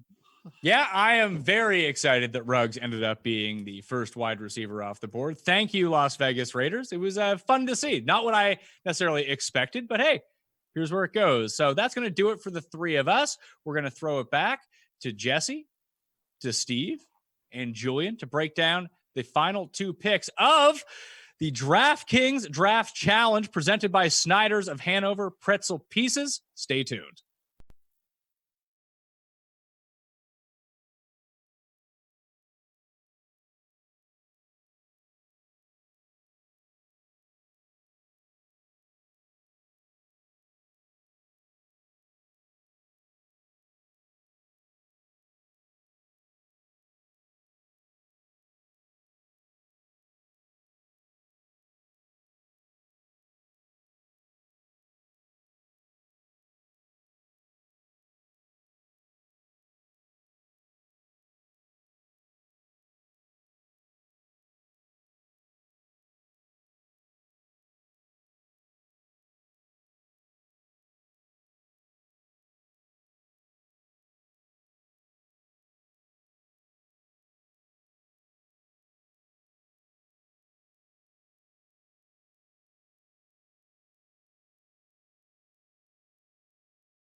Welcome back to the 2020 Draft Preview Special presented by Snyder's of Hanover Pretzel Pieces. I'm Jesse Cofield. I have Steve Buchanan and Julian Edlow here with me, guys. Finally, we had a trade. We had some action going on. So right now, San Francisco is on the clock with pick 14. They traded with the Bucks. Kyle Shanahan added again. So we got SF picking here at 14. They have a need at wide receiver. We know because they lost Emmanuel Sanders in the offseason. Steve, they have their pick of the litter here with wide receivers. Do you think that's where they're going? Yeah, I'd love to see them go for CeeDee Lamb in this spot here. He just had a phenomenal year with Oklahoma in his junior year there. 62 receptions, over 1,300 yards, 14 touchdowns for him. He's got that speed there. I think it'd be a great landing spot here in San Francisco. Or they could totally dupe us and go with someone like McKinney out of Alabama at safety. That's also neither they could get filled as well here. But I think this would be such a great landing spot for Lamb. Jules, what do you think? Yeah, I mean, first of all, San Francisco did a great job at number 13, squeezing value out of Tampa to move up one pick and give some value back when, San Francisco doesn't necessarily need Wirfs. They probably want to take a receiver, and they still get something anyway when they easily could have just taken their guy there and let Wirfs fall to Tampa. So they did a good job getting some value.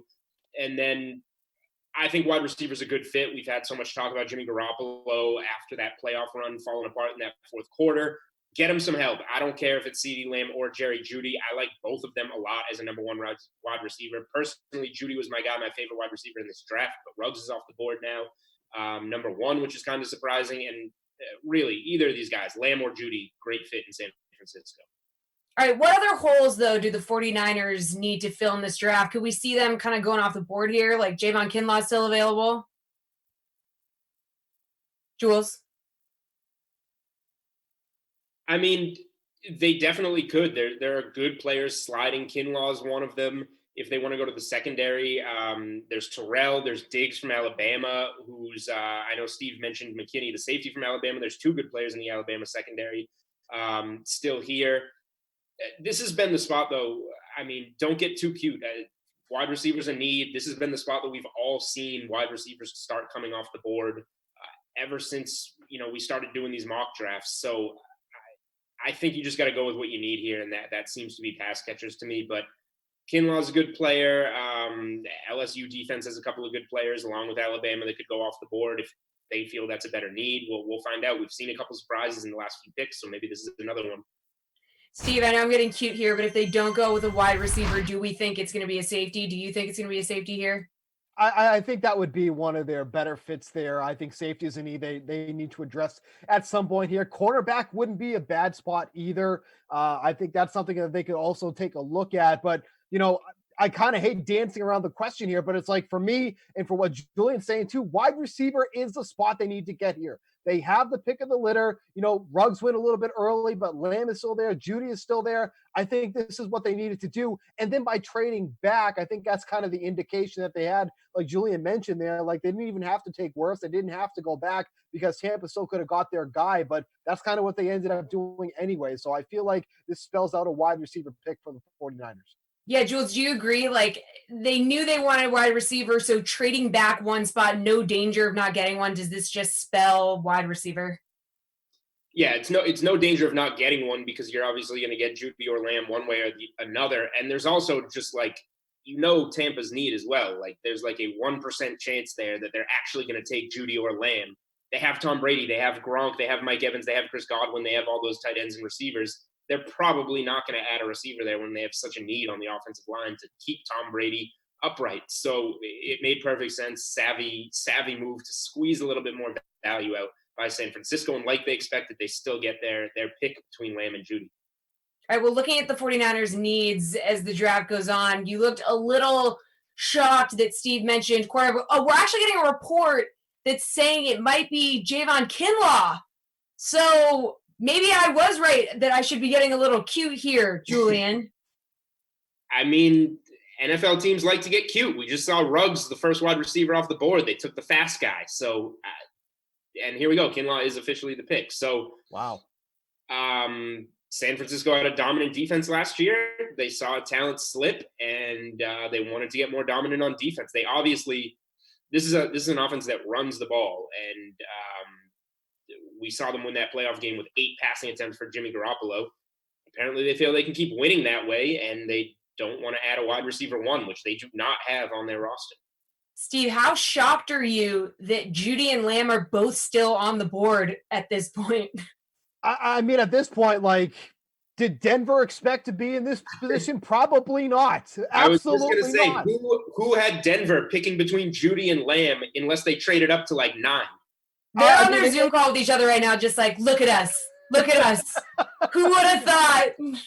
I mean, for a draft that's been kind of low key without fireworks, we've had some pretty shocking picks so far that have come through here, and this is just one of them. Like, Denver must be like, what on earth has transpired here that we get the pick between these two? I mean, look, I was just sitting here boasting that, like, San Francisco has to take a wide receiver. I'm changing that to Denver. They have to take a wide receiver here. It just has to happen. Like, I'm honestly shocked that with the trade that San Francisco didn't end up with the wide receiver here, because they could have gotten Kinlaw without doing the trade. So, squeezing some value out of Tampa Bay, good for them. But, like, what a chain of events to happen for Denver to be in this position. Yeah, Julian, I mean, Denver has to take Lamb or Judy here, right? I would think so, but we just keep teeing ourselves up with these obvious questions and then being wrong. So, I don't know, who knows? They'll probably take a tight end, but yes, Denver has to be thrilled to be in this situation, and hopefully they're prepared. Like, they know who they want between these two guys, because nobody had both of them slipping to them, unless a lot of people had Denver trading up to get the one that they preferred. So be ready to take one of these receivers. The interesting part is, like, the next team that definitely needs a receiver is the Eagles at 21, and nobody had, if Judy or Lamb slips there, nobody had that happening. Our team's going to let that happen, or our team's going to start trading into the 16 through 20 range to start capitalizing on two really good receiver prospects that are now falling. Well, we know Drew Lock, seemed to stake a claim at the starting quarterback role last year. So protecting him could also be a priority. Let's just say, I mean, crazier things have happened, right? That it just happened. So, Steve, if they decide that's a priority, is there anyone worth taking on the O-line at this point? Like, who are you looking at? I'm just trying to go through this in my head here. And it's just like, I keep going back to wide receiver, because you look at what they have right now, it's kind of Cortland Sutton and the rest of the team. Like, Cortland Sutton is by far the number one option. Noah Fant had his moments last season, but he didn't really take a step. I mean, it's a tight end, rookie tight end. I can't expect him to kind of just burst onto the scene here, but it's just, they got to get somebody else for Cortland Sutton to look the other way. Teams have to pay attention to someone else, because right now nobody else is doing it. Tim Patrick is not going to do that. So Cortland Sutton needs somebody else on the other side of the field that teams can draw their attention to, and I think that has to be it. And the pick is in, so we'll know momentarily. And of course, we'll probably be wrong. And like Julian said, it'll be like a safety or a tight end, or who knows. They'll just trade it. Why not? What the heck? Julian, the pick is in. How confident are you that it's a wide receiver? Extremely confident. Just setting myself up to be wrong. Extremely confident. I would be shocked if it's not a wide receiver. And now we have, like, just looking past the top 15, like, Dallas did not think it would, because Atlanta is not going to take a wide receiver unless the team trades up to it. They have Julio and Ridley, a couple of first-round picks from Alabama, just like Jerry Jeudy and Henry Ruggs. But Dallas is probably going to have a chance, unless the team trades up, to put Judy or Lamb opposite Amari Cooper, which was not something that anybody had going into tonight.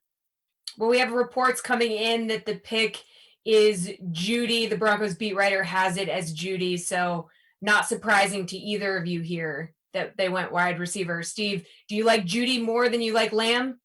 I would have preferred Lamb in this spot here. I'm surprised that he's falling as far as he has.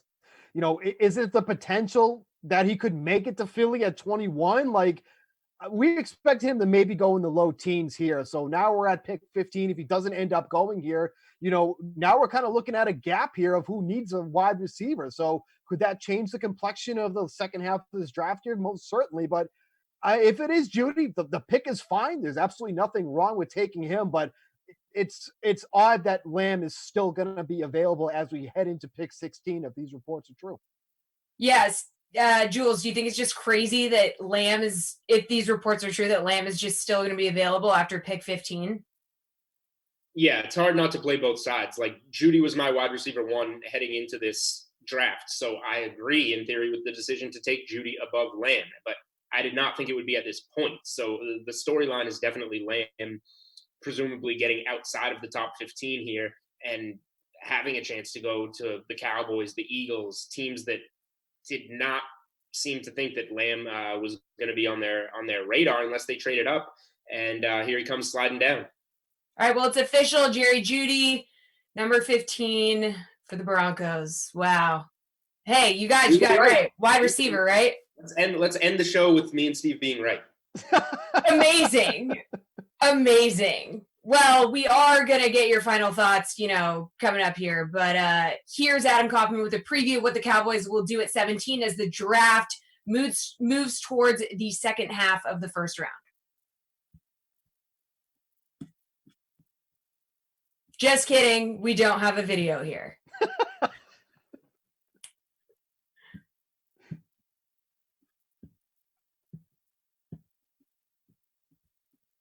All right, I think that's going to do it for us, but we're going to get your final thoughts coming up here.